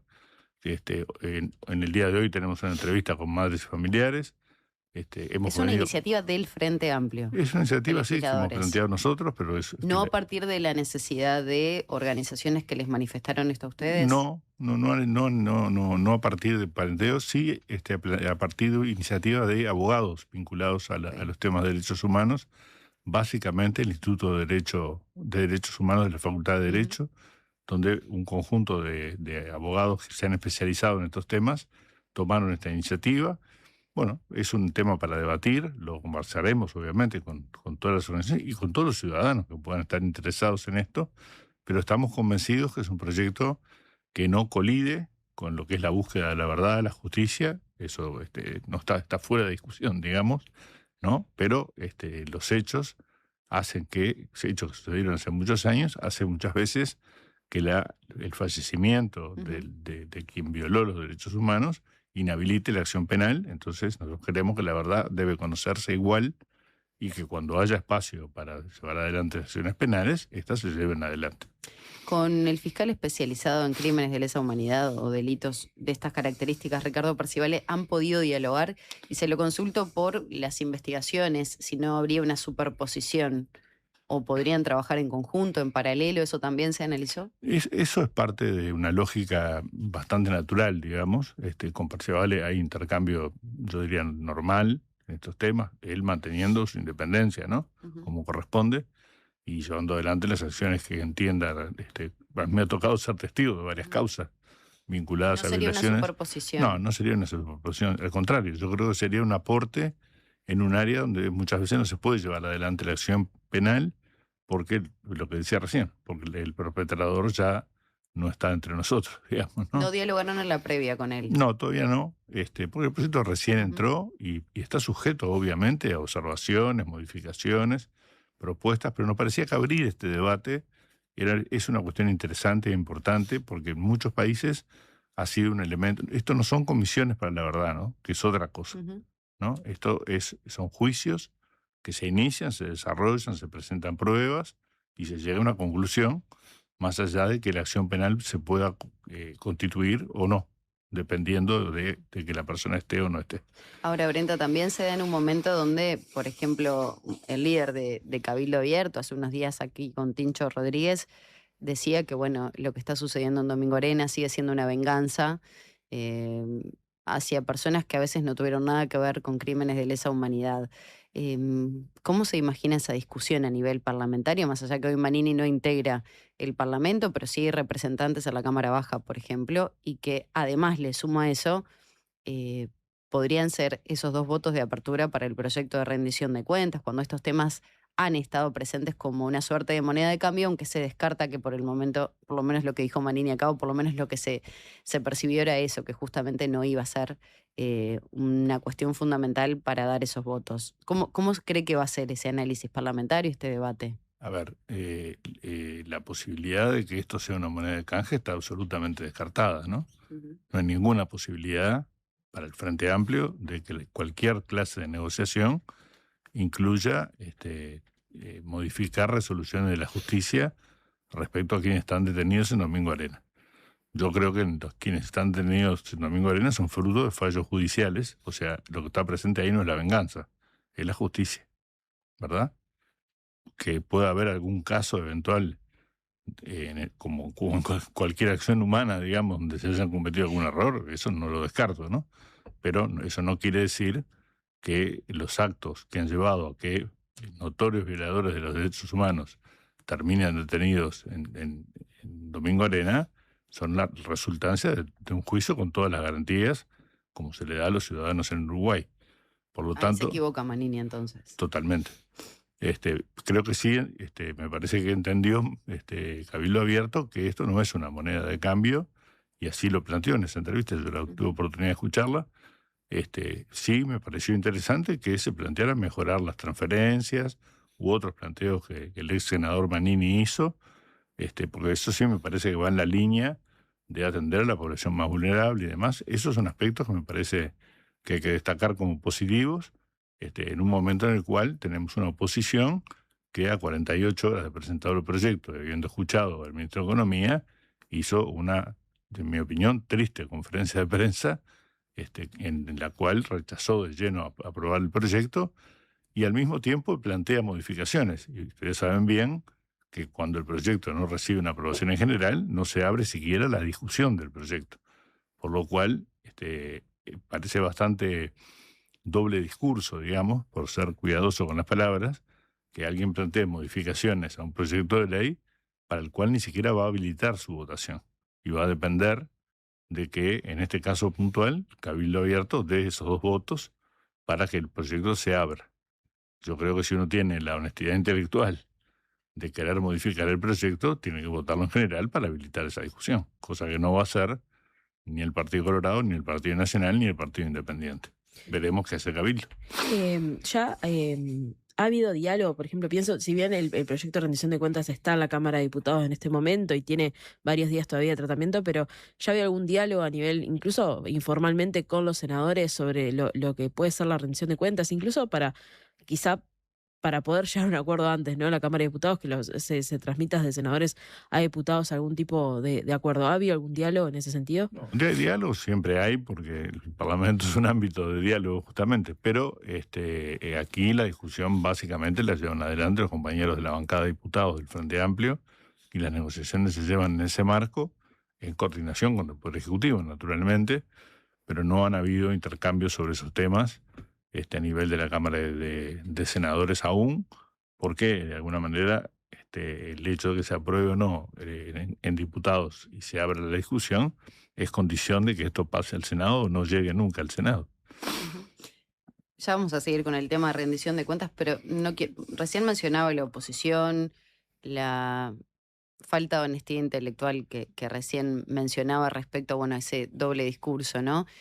Y le quiero consultar por cómo cree que va a ser esa discusión, por ejemplo, teniendo en cuenta lo que pasó el fin de semana con el acto que se suspendió del 18 de julio, donde varios representantes de la oposición asistieron, subieron a sus redes sociales imágenes, que una lluviecita había hecho suspender un acto. Digo, para plantear un poco el nivel con el que se va a debatir luego, son representantes, ¿no?, del Parlamento, representantes de la ciudadanía que están allí. ¿Cómo cree que se pueda dar ese diálogo teniendo estos antecedentes que de a poquito van apareciendo? Bueno, yo primero me parece que tenemos que acostumbrarnos en lo posible a hablar de las oposiciones, ¿no? Porque no todo el mundo actúa de la misma manera Y hay matices importantes en esto y creo que es bastante más, más justo respecto a lo que sucede hablar de las oposiciones que de la oposición. Hay cosas que realmente sorprenden, ¿no? En un momento en el cual en el norte del país, particularmente en Rivera, Salto y Artigas, se está viviendo una situación dramática donde el gobierno puso todos sus recursos disponibles y las intendencias también, ¿no? De los departamentos para atender situaciones gravísimas, ¿no? Donde inclusive se perdió una vida, digamos. Se trata de construir un discurso sobre un hecho puntual, como que el no realizar el acto vinculado a la jura de la Constitución implique desconocerla, ¿no? Yo creo que hay un nivel, por eso decía hablar de las oposiciones, ¿no? Porque creo que hay un nivel de oposición que es una oposición cerril, ¿no? Que se opone a lo que venga, digamos. Uno cuando está viendo ahora el pasaje de los ministros por la Cámara de Diputados, ¿no? Donde están presentando su rendición de cuentas. Normalmente ve que sale el ministro y plantea cuáles son sus planes, ¿no? Lo que ha hecho y sus planes para el año. Recordemos que llevamos 4 o 5 meses de puesta en marcha de nuestro presupuesto, ¿no? La gestión del 25 es una gestión con el presupuesto del gobierno anterior. Entonces, estamos iniciando este proceso. Los ministros plantean cuáles son sus planes y lo que han hecho con el presupuesto anterior, y los voceros de la oposición en general lo que hacen es criticar, ¿no? Pocas ideas de aporte, ¿no? Si uno ve la nota posteriori, en realidad se critica la gestión del año 25 de cualquier ministro, ¿no? Porque además el discurso es igual para todos, ¿no? Que no se han cumplido las metas, que no se han cumplido los objetivos, que no se comprende la realidad, etcétera, y a continuación no se propone absolutamente nada. Y además hay cosas, en la conferencia de prensa hubo quien planteó, por ejemplo, que la gran preocupación de la coalición era, o de quienes allí estaban, ¿no? Era el hecho de que los uruguayos no llegaban a fin de mes. Entonces uno se pregunta, si tuvimos un gobierno que durante 40 meses rebajó el salario real, ¿no? Este hecho de que muchos uruguayos no lleguen a fin de mes, ¿tendrá algo que ver con lo que pasó en los 5 años anteriores? A veces sucede como que algunos legisladores que integraron el gobierno anterior tienen un discurso que omite esos 5 años, ¿no? Parece que en esos 5 años no pasó nada. Entonces, si hay uruguayos hoy que tienen dificultades, si en este año, primer año de negociación colectiva, se recuperó el salario real perdido en todo el quinquenio anterior, ¿verdad? Entonces, ¿tendrá algo que ver que los uruguayos tengan dificultades para llegar a fin de mes con los 40 meses de pérdida del salario real que tuvimos en el gobierno de la calle Pou? Bueno, yo creo que tiene que ver, ¿no? Que haya problemas en la salud. Tiene que ver con que durante todo el periodo anterior faltaron medicamentos en todos los hospitales públicos, ¿no? El hecho de que tengamos una situación delicada desde el punto de vista económico, un déficit fiscal alto, tendrá que ver con que nos entregaron el gobierno con el mismo déficit fiscal que criticaron en 2019 como que era el fin del mundo, digamos, ¿no? Entonces, en realidad, muchos de los aspectos que critican no solo no pudieron resolverlos, sino que los resolvieron mal y asignaron algunos recursos muy importantes a cuestiones cuya importancia para los uruguayos era muy escasa, digamos, ¿no? La prioridad en las políticas públicas y demás no estuvo centrada en los más vulnerables en el gobierno anterior. Al contrario, en realidad, si uno mira, se profundizó la desigualdad en ese periodo y quienes tenían más tuvieron más y quienes tenían menos tuvieron bastante menos, ¿no? Entonces yo creo que hay poca autoridad para criticar 16, 17 meses, no me acuerdo bien, de gestión de este gobierno, cuando en realidad durante 5 años hubo políticas bastante desacertadas, ¿no? Es como decir, bueno, la gente en situación de calle apareció el 2 de marzo del año pasado, en realidad cuando empezó nuestro gobierno, o el problema de la gente en situación de calle viene de antes. La situación del sistema carcelario, que hoy se dice que es violatorio de los derechos humanos, cosa que es verdad, ¿no? Una situación gravísima. ¿Por qué tenemos 17.000 presos? ¿No? Y en situaciones realmente inhumanas en algunos casos. ¿Tendrá algo que ver? ¿Por qué tenemos la pobreza infantil que tenemos? Bueno, ¿por qué y eso tenemos? Me llama a consultarle respecto a, bueno, esta propuesta que viene creando, por lo menos, una propuesta para modificar el sistema de transferencias y sobre todo las condicionalidades que está realizando el Partido Nacional.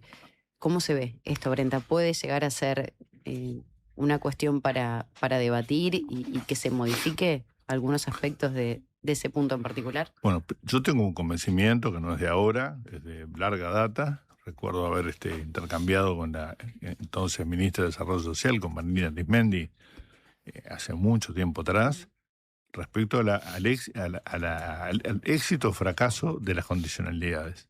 Ahora ya hay trabajos académicos respecto a eso que demuestran que el retiro de las transferencias, particularmente las asignaciones familiares, no tienen un efecto de revincular al niño, niña o adolescente al sistema educativo o al sistema de salud.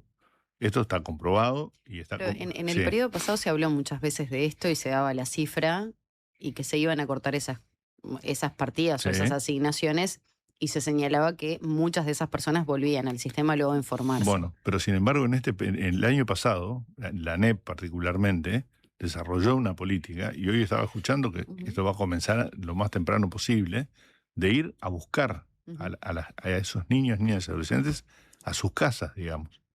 Y de alguna manera hacer un trabajo de convencimiento de la importancia de continuar en el sistema educativo y de acceder a los cuidados en materia de salud que el Estado brinda. Esto es mucho más efectivo que cortar las transferencias económicas, porque a veces cortar las transferencias económicas a un adolescente tiene como consecuencia que lo manden a trabajar, por ejemplo.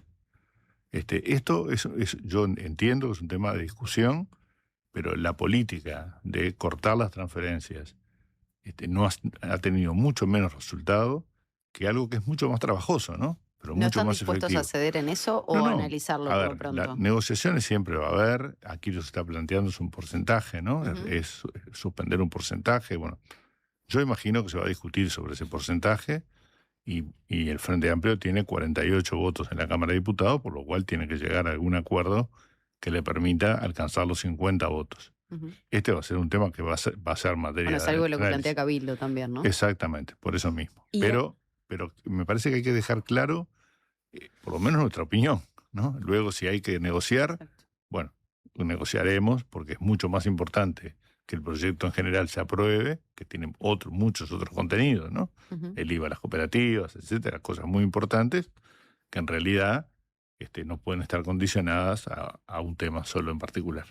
Y con respecto, otra de las cosas que se han señalado por parte del Partido Nacional, sobre todo, de que al permitir que las transferencias se puedan cobrar en efectivo y no solo por la tarjeta Uruguay Social, se pierde la trazabilidad del dinero. Ahí, ¿cuál es la posición del Frente Amplio con respecto a esto, ¿no? Con respecto a que se controle lo que compran las personas que reciben estas prestaciones justamente con estas transferencias. ¿Cuál es la posición? Nosotros, primero hay trabajos hechos en ese sentido que hoy pueden afirmarse desde el punto de vista académico. Se ha trabajado y se ha constatado que las familias que reciben transferencias las utilizan básicamente en alimentación y servicios básicos, digamos, ¿no? Acá se ha tratado de instalar, yo recuerdo discusiones desde 2005, ¿no? Por lo menos en esto, de que en realidad eso se usaba para comprar celulares, para comprar vino, Yo creo que es una discusión muy vieja esa, ¿no? Realmente muy vieja.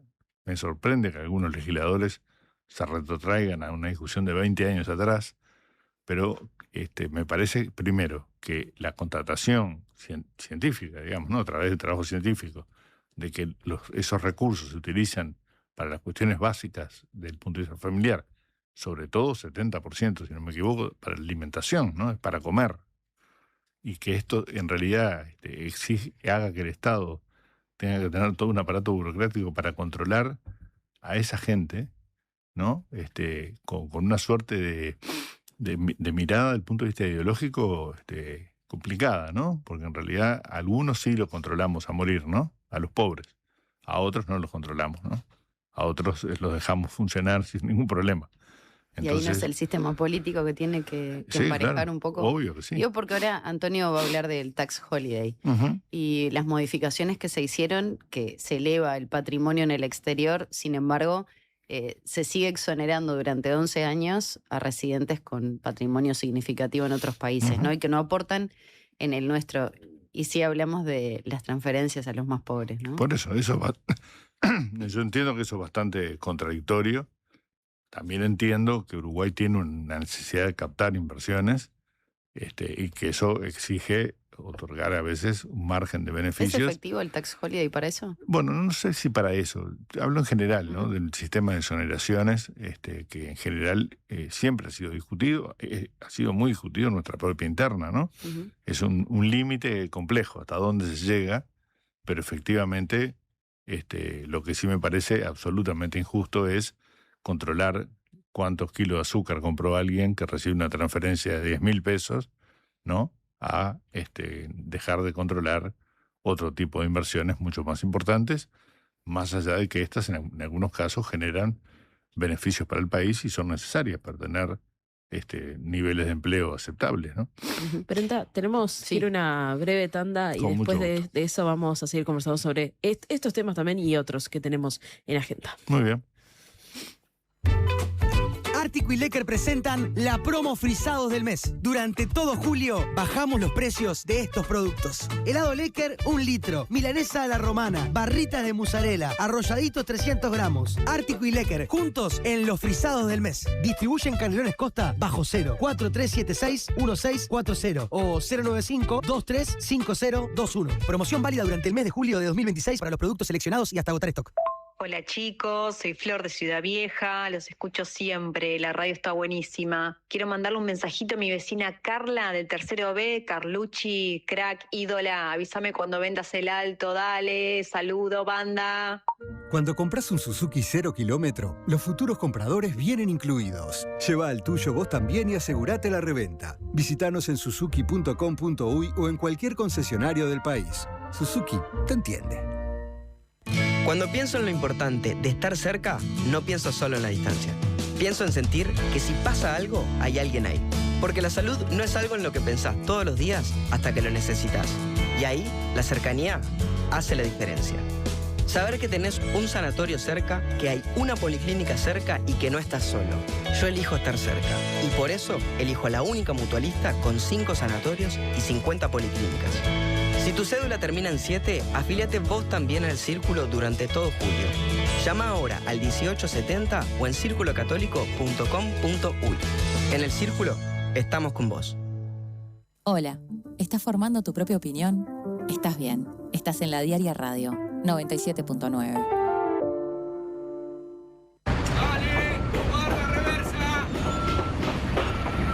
Bueno, vamos con todo, ¿eh? 2 cimientos van acá y 2 acá. Los cimientos muy firmes quedarán. La obra que vos ves, seguro queda acá. No importa en qué cancha juguemos, nos une la misma energía. ANCAP, la energía que mueve un país. En la edición de julio de Le Monde Diplomatique Uruguay, Donald Trump festeja los 250 años de independencia de Estados Unidos con mucho más que prepotencia. En el dossier sobre la ruleta de silicio, los mercados predictivos buscan cambiar el ciudadano por el apostador, amenazando la democracia. En la región, el Río de la Plata aparece en el radar de Palantir. Colombia se suma al escudo de los procónsules con De la Espriella, el Milei colombiano, y recorremos la ruta atlántica de la cocaína hasta África. Además, ¿hasta dónde cederán Ucrania y Rusia? India se mira en el espejo de Israel y el futuro incierto de las ruinas de Palmira. Suscríbete en lemonde.uy y recíbelo en tu casa. Le Monde Diplomatique, la diaria. Presenta BHU, tu sueño, tu banco.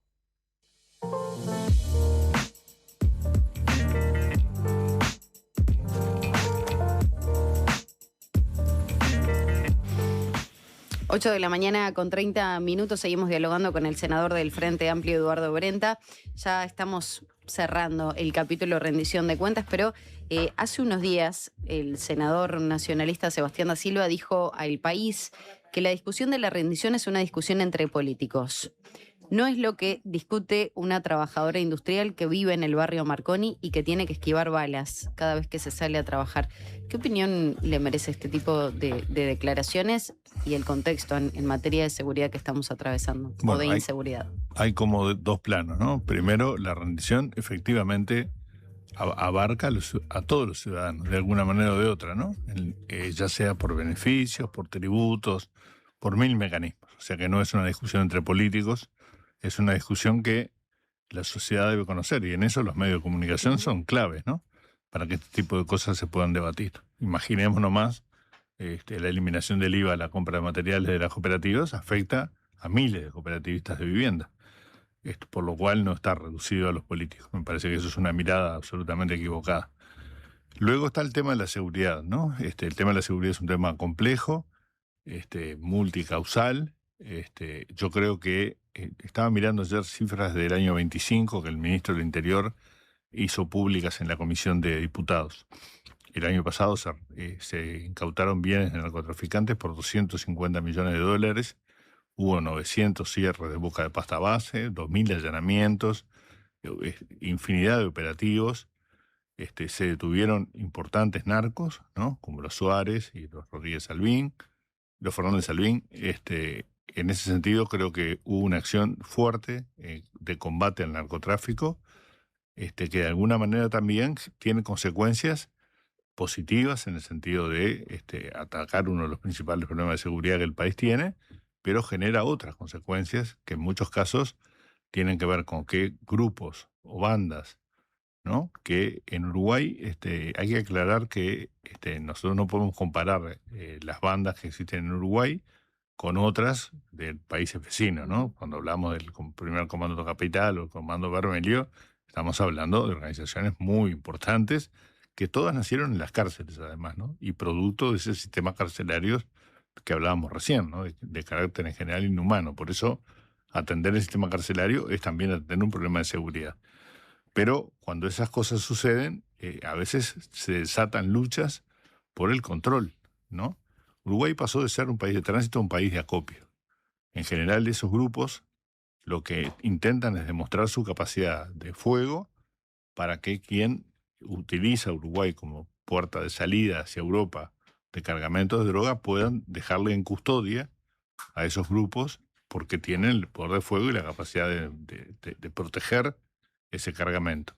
Eso hace que muchas veces sucede en los barrios que los vecinos nos comentan, ¿no? Que en realidad cuando uno recorre un barrio y demás, que en realidad en la noche anterior se escucharon centenares de tiros que no van dirigidos a nadie, ¿no? A veces simplemente es una demostración de fuerza, ¿no? Y también lleva a que ese enfrentamiento implique eliminar miembros de las bandas contrarias, digamos, ¿no? Aquí hay una lucha entre bandas, claramente, por un control del territorio y un control de ese negocio, por decirlo de alguna manera, que es el cuidar el acopio de droga que se hace con destino no al Uruguay, porque el Uruguay no es un mercado atractivo para ese tipo de cargamentos, pero sí para enviar al exterior. Entonces, yo creo que estamos asistiendo a una situación de esas características y a muchos cambios de modalidades de los delitos, ¿no? Ustedes habrán visto que, por ejemplo, los delitos más tradicionales, el hurto, la rapiña, han tenido un descenso significativo porque las políticas de inclusión financiera hacen que la gente no tenga dinero encima, en general uno mismo, ¿no? O sea, a veces se da cuenta que no tiene ni un peso en el bolsillo, digamos, porque utiliza los medios de pago electrónicos. Entonces, la rapiña a una persona va por la calle, a veces no tiene resultado ninguno, digamos, pero han crecido otros delitos, notoriamente se han disparado otros delitos, como los delitos de las estafas, por ejemplo, que son delitos que exigen mucho más trabajo de inteligencia, digamos, que el trabajo de represión más clásico, más tradicional. En esta rendición igual se incorporan 300 policías ejecutivos, porque también el patrullaje es una señal de respaldo a los vecinos, que otorga tranquilidad, digamos. Esto es importante, pero sobre todo hay una inversión importante en tecnología, equipamiento, cámaras, etcétera, que son los elementos en los cuales hay que mejorar la gestión policial. Y que también está en juego si no se aprueba sí, claro, la rendición. Si la rendición no se aprueba, esos recursos no están. Entonces, yo creo que hacer una apuesta a una policía mucho más tecnificada, mucho más profesionalizada, se han cambiado los planes de estudio, se han extendido los planes de estudio para tener una policía mucho más formada, formada para enfrentar el delito y también para ser respetuosa de los derechos humanos, ¿no? Ambas cosas van de la mano. Creo que en ese sentido se ha venido avanzando. Es falso eso que el gobierno no tiene un plan. Yo participé en la discusión de lo que es el Plan Nacional de Seguridad Pública y particularmente, porque hubo distintos ámbitos, ustedes saben, hubo organizaciones sociales, el Poder Judicial, bueno, distintos ámbitos. En el ámbito de intercambio político hubo muchas más coincidencias de las que se expresan después públicamente. Esto es habitual, pasa siempre, ¿no? Pero había muchas más coincidencias en la necesidad, por ejemplo, de una mayor presencia en el territorio, de mucho más trabajo de inteligencia en la persecución de este tipo de grupos vinculados al tráfico de estupefacientes. En ese sentido, yo diría que hubo coincidencia también, por ejemplo, esto recuerdo que lo planteó el exintendente Antía en un momento, que es la colaboración entre el gobierno nacional y los gobiernos departamentales. En Maldonado hay un ejemplo, ¿no?, de instalación de cámaras en buena parte de la ciudad, que es parte de un acuerdo que hicieron ambos gobiernos. Entonces, yo creo que hay un rumbo en materia de seguridad. Es un problema complejo que no se va a resolver mañana, pero me parece que hay una orientación que es adecuada a los cambios que ha tenido el delito en el Uruguay. En este marco, Brenda, pienso en otro tema también que es complejo, que son justamente las infancias y adolescencias que son heridas de bala, y la plataforma Infancias y Adolescencias justamente hace un relevamiento, ¿no?, a través de prensa, y ayer, informaban que van 26 niños y adolescentes heridas de bala a julio de este año. Entonces, pensando, ¿no?, en lo que tiene que ver con medidas concretas, y pienso si hay una preocupación en este sentido desde parte del gobierno en qué hacer con estos casos, ¿no? ¿Qué hacer con estos casos de infancias y adolescencias que son heridas de bala en Uruguay? Bueno, yo creo que es un hecho gravísimo y tristísimo ese, ¿no? Sí me parece que el gobierno ha implementado el Plan Más Barrio, ¿no?, que es una herramienta que pretende que además se comprenda que la seguridad no es solo una responsabilidad del Ministerio del Interior, ¿no? La seguridad es una responsabilidad interinstitucional y donde también la sociedad tiene un rol a jugar, pero sobre todo interinstitucional, ¿no?, donde se está llevando adelante un plan que lidera el Ministerio de Vivienda, no casualmente, porque en realidad estamos pensando en familias que en general viven en situación, desde el punto de vista de la vivienda, crítica, ¿no? Entonces, atender los problemas de vivienda y de la mano de lo que son las políticas de desarrollo del MIDES, ¿no?, entre ellos las transferencias económicas, que hablábamos recién, y a su vez complementar esto con el trabajo policial, concretamente, que tiene un componente de trabajo de inteligencia muy importante. Me parece que esa combinación y llevar esos planes al territorio y fundamentalmente a las zonas más complejas, por eso se ha ido eligiendo zonas como Corfrisa, Durazno, Rivera, Cerro Norte fue la primera experiencia, implica, primero, que el Estado se instale en el territorio y no se instale para estar un rato y irse, digamos, ¿no? Se instale efectivamente, ponga en conocimiento de la población, consolide esos espacios como espacios públicos donde niños, niñas, adolescentes pueden ir a jugar a una plaza, por ejemplo, ¿no? Esas cosas tienen que tener la combinación de que los espacios públicos existan, de que estén adecuadamente mantenidos, de que estén adecuadamente vigilados, ¿verdad? Y que los niños y niñas que van a esos espacios también tengan el apoyo del Estado en materia de transferencias de recursos económicos. Esta combinación y este programa me parece, yo creo que este gobierno ha tenido una serie de éxitos importantes. Este plan me parece que es uno de los planes más interesantes y más potentes que el gobierno va a desarrollar. Y lo otro que me parece que ha sido muy importante son los resultados del diálogo social, ¿no?, entre los cuales está la unificación de las transferencias. Brenda, nos quedan apenas unos minutos y no queremos dejar pasar la importancia que tiene la comisión investigadora por la compra de las patrullas oceánicas a la empresa Cardama, al astillero Cardama. ¿Qué se espera para esta jornada donde se va a recibir al ex ministro Javier García, ministro de Defensa? Bueno, primero, en todas las comparecencias anteriores, ya sea quien fuera el comandante en jefe de la Armada, el contraalmirante Wilson, como de las autoridades del ministerio y demás, siempre estuvo claro que la decisión política es del ministro, ¿verdad? O, si el ministro no está, del viceministro, pero digo, básicamente del ministro. Aquí hubo un proceso que se inició con un llamado a licitación, donde se presentaron 8 o 9 empresas, muchas de las cuales tenían una larga experiencia en la construcción de patrullas oceánicas, que son extremadamente necesarias para Uruguay, ¿no? Esto es un dato importante. Y esa se declaró desierta. Tengo entendido, esto lo aclarará el ministro hoy, el exministro, que en realidad hubo cifras del punto de vista económico que Uruguay no podía enfrentar. Este fue en su momento el argumento, pero luego no se realizó una nueva licitación. Lo que se hizo fue transitar por un proceso de compra directa donde apareció en el juego, digamos, un astillero que no tenía ninguna experiencia en la construcción de patrullas oceánicas, ¿no? Que tenía experiencia en la construcción básicamente de barcos pesqueros y de mantenimiento de otro tipo de buques. Y con una situación compleja desde el punto de vista de su situación financiera, digamos. Allí hubo muchas advertencias. El Banco Central, por ejemplo, sugirió que se contratara a nivel internacional a alguien que dijera, bueno, cuál era la situación económico-financiera de Cardama, cosa que no se hizo.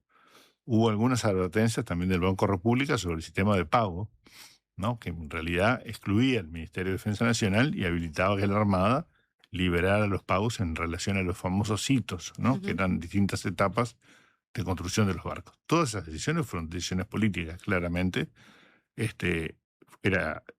Hubo reuniones en las cuales se intercambió con Cardama respecto a mejoras, esto está en acta, ¿no? Respecto a mejoras que se pretendían que tuviera las OPB, por ejemplo, un hangar para el helicóptero, unas aletas estabilizadoras para esos barcos que son necesarias. Yo estoy repitiendo cosas que dijeron los oficiales que vinieron, que supieron, que saben de esto, ¿no? Obviamente no es una opinión técnica mía, ¿no? Que sé poco de barcos, digamos. Pero sí es cierto que en algún momento el contraalmirante Wilson, porque preguntado, bueno, cuando uno normalmente pide que se mejore alguna cosa que está haciendo, ¿no? Cuando uno, en la casa de uno dice, arrégleme esto, pero además arrégleme esto y esto y esto, en general eso modifica el precio.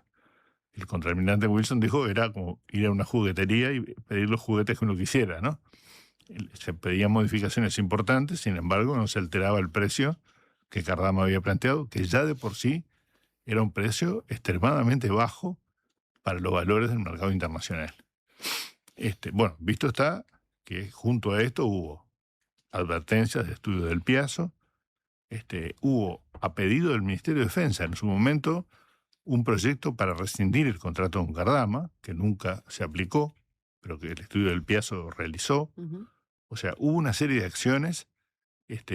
Hubo el sistema de prórrogas, ¿no? Se prorrogó durante 11 meses, cuando uno de los argumentos principales para adjudicarle a Cardama era que iba a entregar en 18 meses la primera patrullera. O sea, era barato y era rápido, digamos. No fue ni barato ni rápido. Brenta, ya tenemos que ir cerrando la entrevista. Simplemente, con lo que se responde hoy por parte del ex jerarca, ¿no? De Javier García, ¿pueden existir elementos para elevar a la justicia, para ampliar la denuncia? ¿Sí? Yo creo que primero vamos a tener que escuchar al ministro Castells del BAT, que fue el que terminó firmando, no el llamado, no la concesión, sino el contrato final, digamos, ¿no?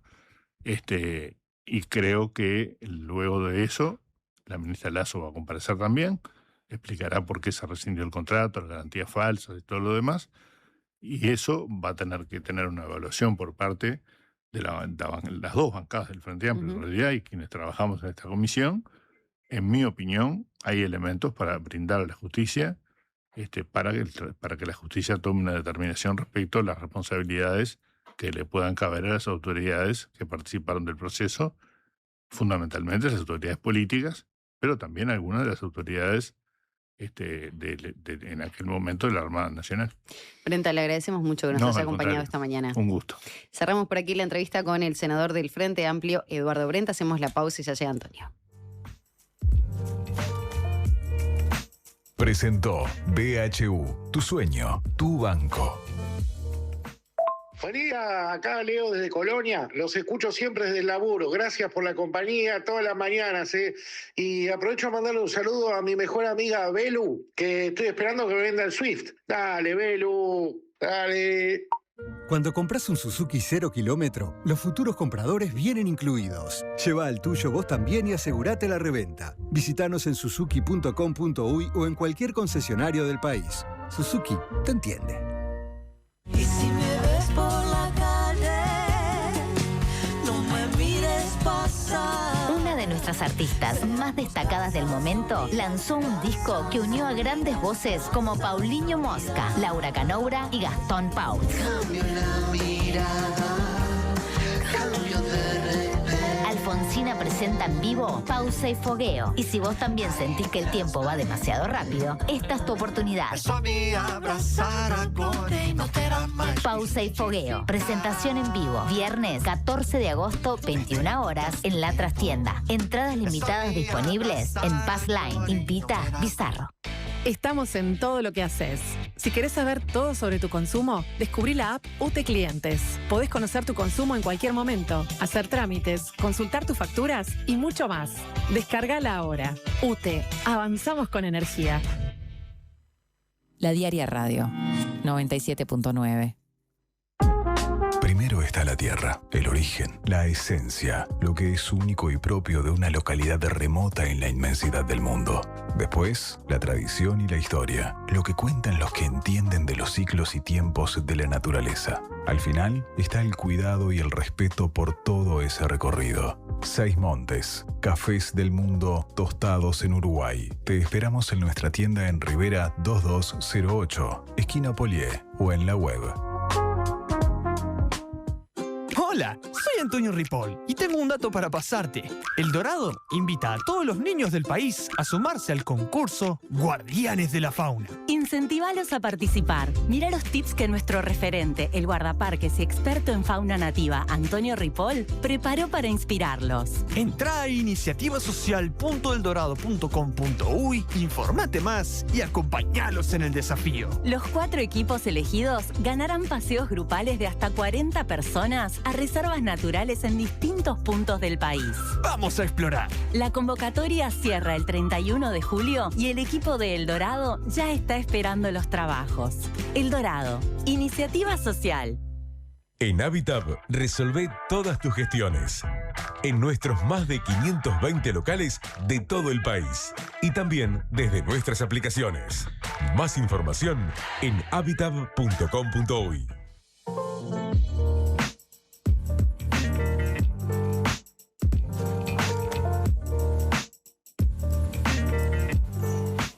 Doce minutitos nos separan de las 9 de la mañana y algo adelantábamos, ¿no? Y también se lo consultábamos al senador Brenta respecto a lo que representa el tax holiday, esta exoneración impositiva que se realiza a aquellas personas que llegan a nuestro país, que invierten en nuestro país, que tienen patrimonio en el exterior y que de alguna manera no terminan pagando a la par de los uruguayos. Exacto. Y eso es una discusión de la que poco se habla porque poco conocemos, mientras que sí discutimos sobre lo que pasa con los más vulnerables de la sociedad. Al lado de eso. Pero antes me dejaste decir dos cositas. Una, porque lo escuché y me enteré a través de Yamila hoy de mañana, mi solidaridad con Sofía Romano, porque es inaceptable lo que tuvo que vivir. Y le voy a agregar un dato más, que fue lo que también tuvo que vivir Daniela Bugret, la historiadora que es panelista en Buscadores, donde otro panelista, o sea, un compañero de mesa, Maeso, le decía si no le pegaban en la casa, si no tenían que pegarle. Una cosa inaceptable. O sea, le tendrían que quitar el micrófono a ese tipo. O sea, no tendría que estar más ahí. Eso por un lado. Por otro lado, respecto de la final de ayer. Lo que va de un domingo a otro, porque no quiero olvidarme, y eso tiene que ver también con lo que dijo el senador sobre su proyecto, lo que va de un domingo a otro, de una España a otra, de la guerra a la gloria deportiva, porque hace 90 años, este mismo domingo, pero hace 90 años, en España se empezaba la la huelga general contra la dictadura de Franco. Entonces, lo que va de un domingo a otro, yo escribí algo mucho más extenso. No es solo la diferencia de 90 años, es la historia entera de un país que mientras grita los goles, mientras grita el campeonato, sigue negociando con fantasmas, sigue buscando a miles de muertos en las fosas clandestinas de la Guerra Civil Española o de la Guerra de España. Entre ellos mi tío. Uruguay entre los ricos del mundo y nuestros pobres. Porque Uruguay está de moda, porque hay un informe que se publicó el viernes pasado, jueves o viernes pasado, de la firma Henley & Partners, que es una firma que analiza las tendencias globales de la migración de personas de grandes patrimonios y rastrea dónde se radican los millonarios. Y en ese ranking que hace, Uruguay aparece dentro del top 10, en el lugar número 9. Parece una muy buena noticia, y esto es consecuencia directa del llamado tax holiday. Es una forma de tener que pagar impuestos o no pagar impuestos que administra la DGI. Esta firma describe a Uruguay como un refugio de capitales privados, capitales argentinos y brasileños que buscan previsibilidad, instituciones firmes, buena calidad de vida, etc. Y no mide solamente cuántos millonarios entran y salen, sino que cruza una cantidad de datos que tienen que ver con el tratamiento fiscal, con la seguridad jurídica, con la estabilidad política, con la movilidad de los capitales, los programas de residencia para los inversores, el acceso a mercados, entre otros datos. Y Uruguay aparece allí, en ese top 10. Además, Uruguay se volvió sede, dice esta firma, de los Family Offices. Son estructuras patrimoniales que reparten su vida entre varias jurisdicciones. Es un mapa de ricos, nómades que eligen vivir donde les conviene tributar. No donde nacieron, ni nada por el estilo, sino donde les conviene tributar. Detrás de ese noveno puesto hay un diseño fiscal concreto. Uruguay no grava la riqueza global ni la tenencia de activos en el exterior. Sobre esa base ofrece a quienes trasladan la residencia a nuestro país, la residencia fiscal, la chance de tributar como no residente por las rentas que logran tener fuera del país. ¿Qué significa esto en la práctica? Significa que un nuevo residente puede no pagar un solo peso de impuesto sobre sus dividendos, sus intereses, sus rentas financieras generadas afuera durante un periodo que marca la ley. El régimen vigente desde el 1 de enero del 2026 es generoso. Quien adquiere la residencia fiscal puede no tributar por sus rentas de fuente extranjera durante el año en que está obteniéndola y los 10 años siguientes, o sea, 11 en total.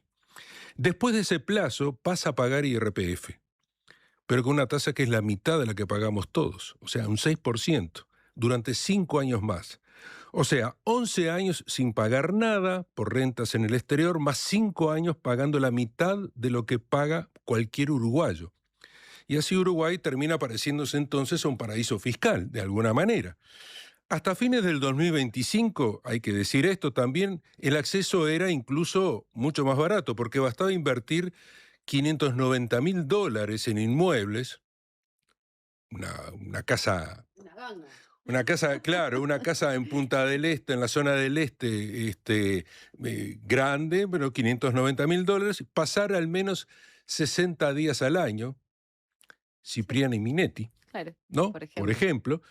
Y desde el 1 de marzo la ley aplicada por este gobierno, es la ley 20.446 en el presupuesto, eliminó esa vía y llevó el piso a $2 millones.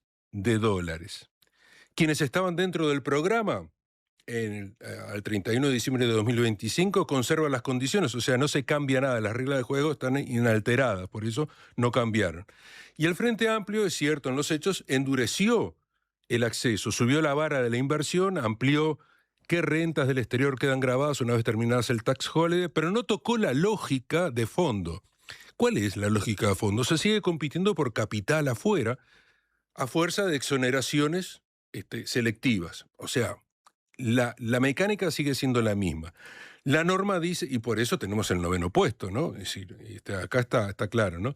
La norma dice que con la mejor de las intenciones se busca desalentar las migraciones puramente fiscales, promover la inversión real y la sustancia económica. Está todo bien eso, pero la arquitectura completa de todo el régimen sigue pensada por patrimonios que juegan ¿en dónde? En las ligas mayores, es decir, los que tienen mucha guita, mucho dinero, ¿no? El régimen no se conforma con exonerar las rentas externas, también regala beneficios sobre la tierra. Las propiedades compradas bajo este paraguas quedan libres del impuesto al patrimonio durante 10 años. Es el ITP, es el 2% del valor catastral de cada transmisión que se hace. Y del 10% del IVA que grava la primera venta de esas viviendas. Y mientras dura este tax holiday, hasta las rentas por alquiler de esas propiedades en Uruguay pueden quedar exoneradas de IRPF por 10 años. Es decir, acá lo que uno ve es que hay un regalo con moño y todo, ¿no? También. El Estado renuncia entonces a gravar la propiedad y las rentas asociadas para atraer y retener al nuevo residente. Ese costo es real y se puede medir. ¿Y lo termina pagando quién? Todos nosotros, el resto de la sociedad. En verdad es un Estado que cada vez actúa más como una empresa que sale a competir al mercado en busca de capital que como un Estado que gobierna para sus ciudadanos, porque hay varias preguntas que me asaltan cuando estaba trabajando con esto. Y esto se puede ver en fuentes abiertas, es decir, está en la DGI, está en las páginas del gobierno, se puede leer eso. Es decir, ¿qué costo tiene esto? ¿Cuánto se deja recaudar? ¿Qué parte del territorio se compromete? Supongo que las fronteras no. ¿Y este subsidio fiscal atrae capital genuino que ingresa en la economía real o paga la estadía solamente de las élites que se van apenas cambian las condiciones? Es decir, cuando se termina, chau, me fui a otro lugar. A los 11 años me voy. A los 11 años, a los 16 años me voy. Depende de si quieren pagar o no. Porque mientras estas élites pueden salir del país cuando se les canta, el costo de las exoneraciones los bancan quienes no tenemos o no tienen la posibilidad de esa movilidad. Es el trabajador, el pequeño contribuyente, el que paga IVA, el dueño de una pequeña empresa, el que paga IVA cuando va a comprar al supermercado.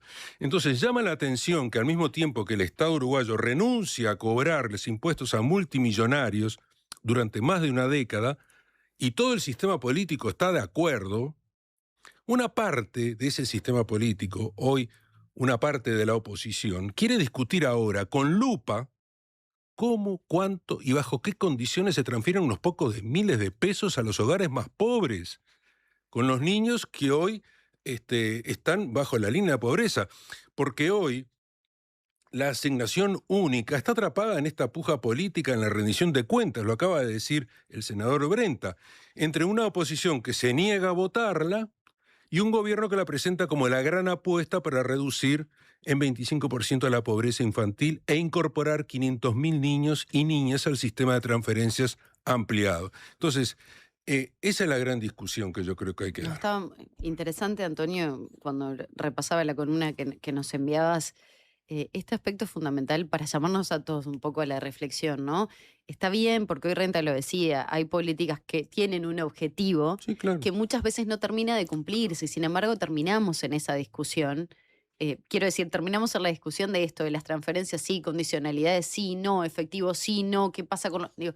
Y dejamos de lado esto que significaría tal vez un ingreso fundamental en base a exoneraciones, ¿no? Que en definitiva, como siempre sucede, lo termina contemplando el resto de la ciudadanía, de la sociedad, pagando IVA en el supermercado. Claro, no, pero yo veía vi la conferencia de prensa de Pedro Bordaberry y algún otro legislador cuando hablaba, dice, ¿saben lo que va a pasar? Va a comprar un celular. Justamente un legislador diciendo eso cuando tiene, creo que le pagan como 4.000 pesos por mes. Por el celular, que lo pagamos todos, en definitiva. Antonio, muchas gracias. Ya nos reencontramos mañana. Hasta mañana. Que pasen todos muy bien.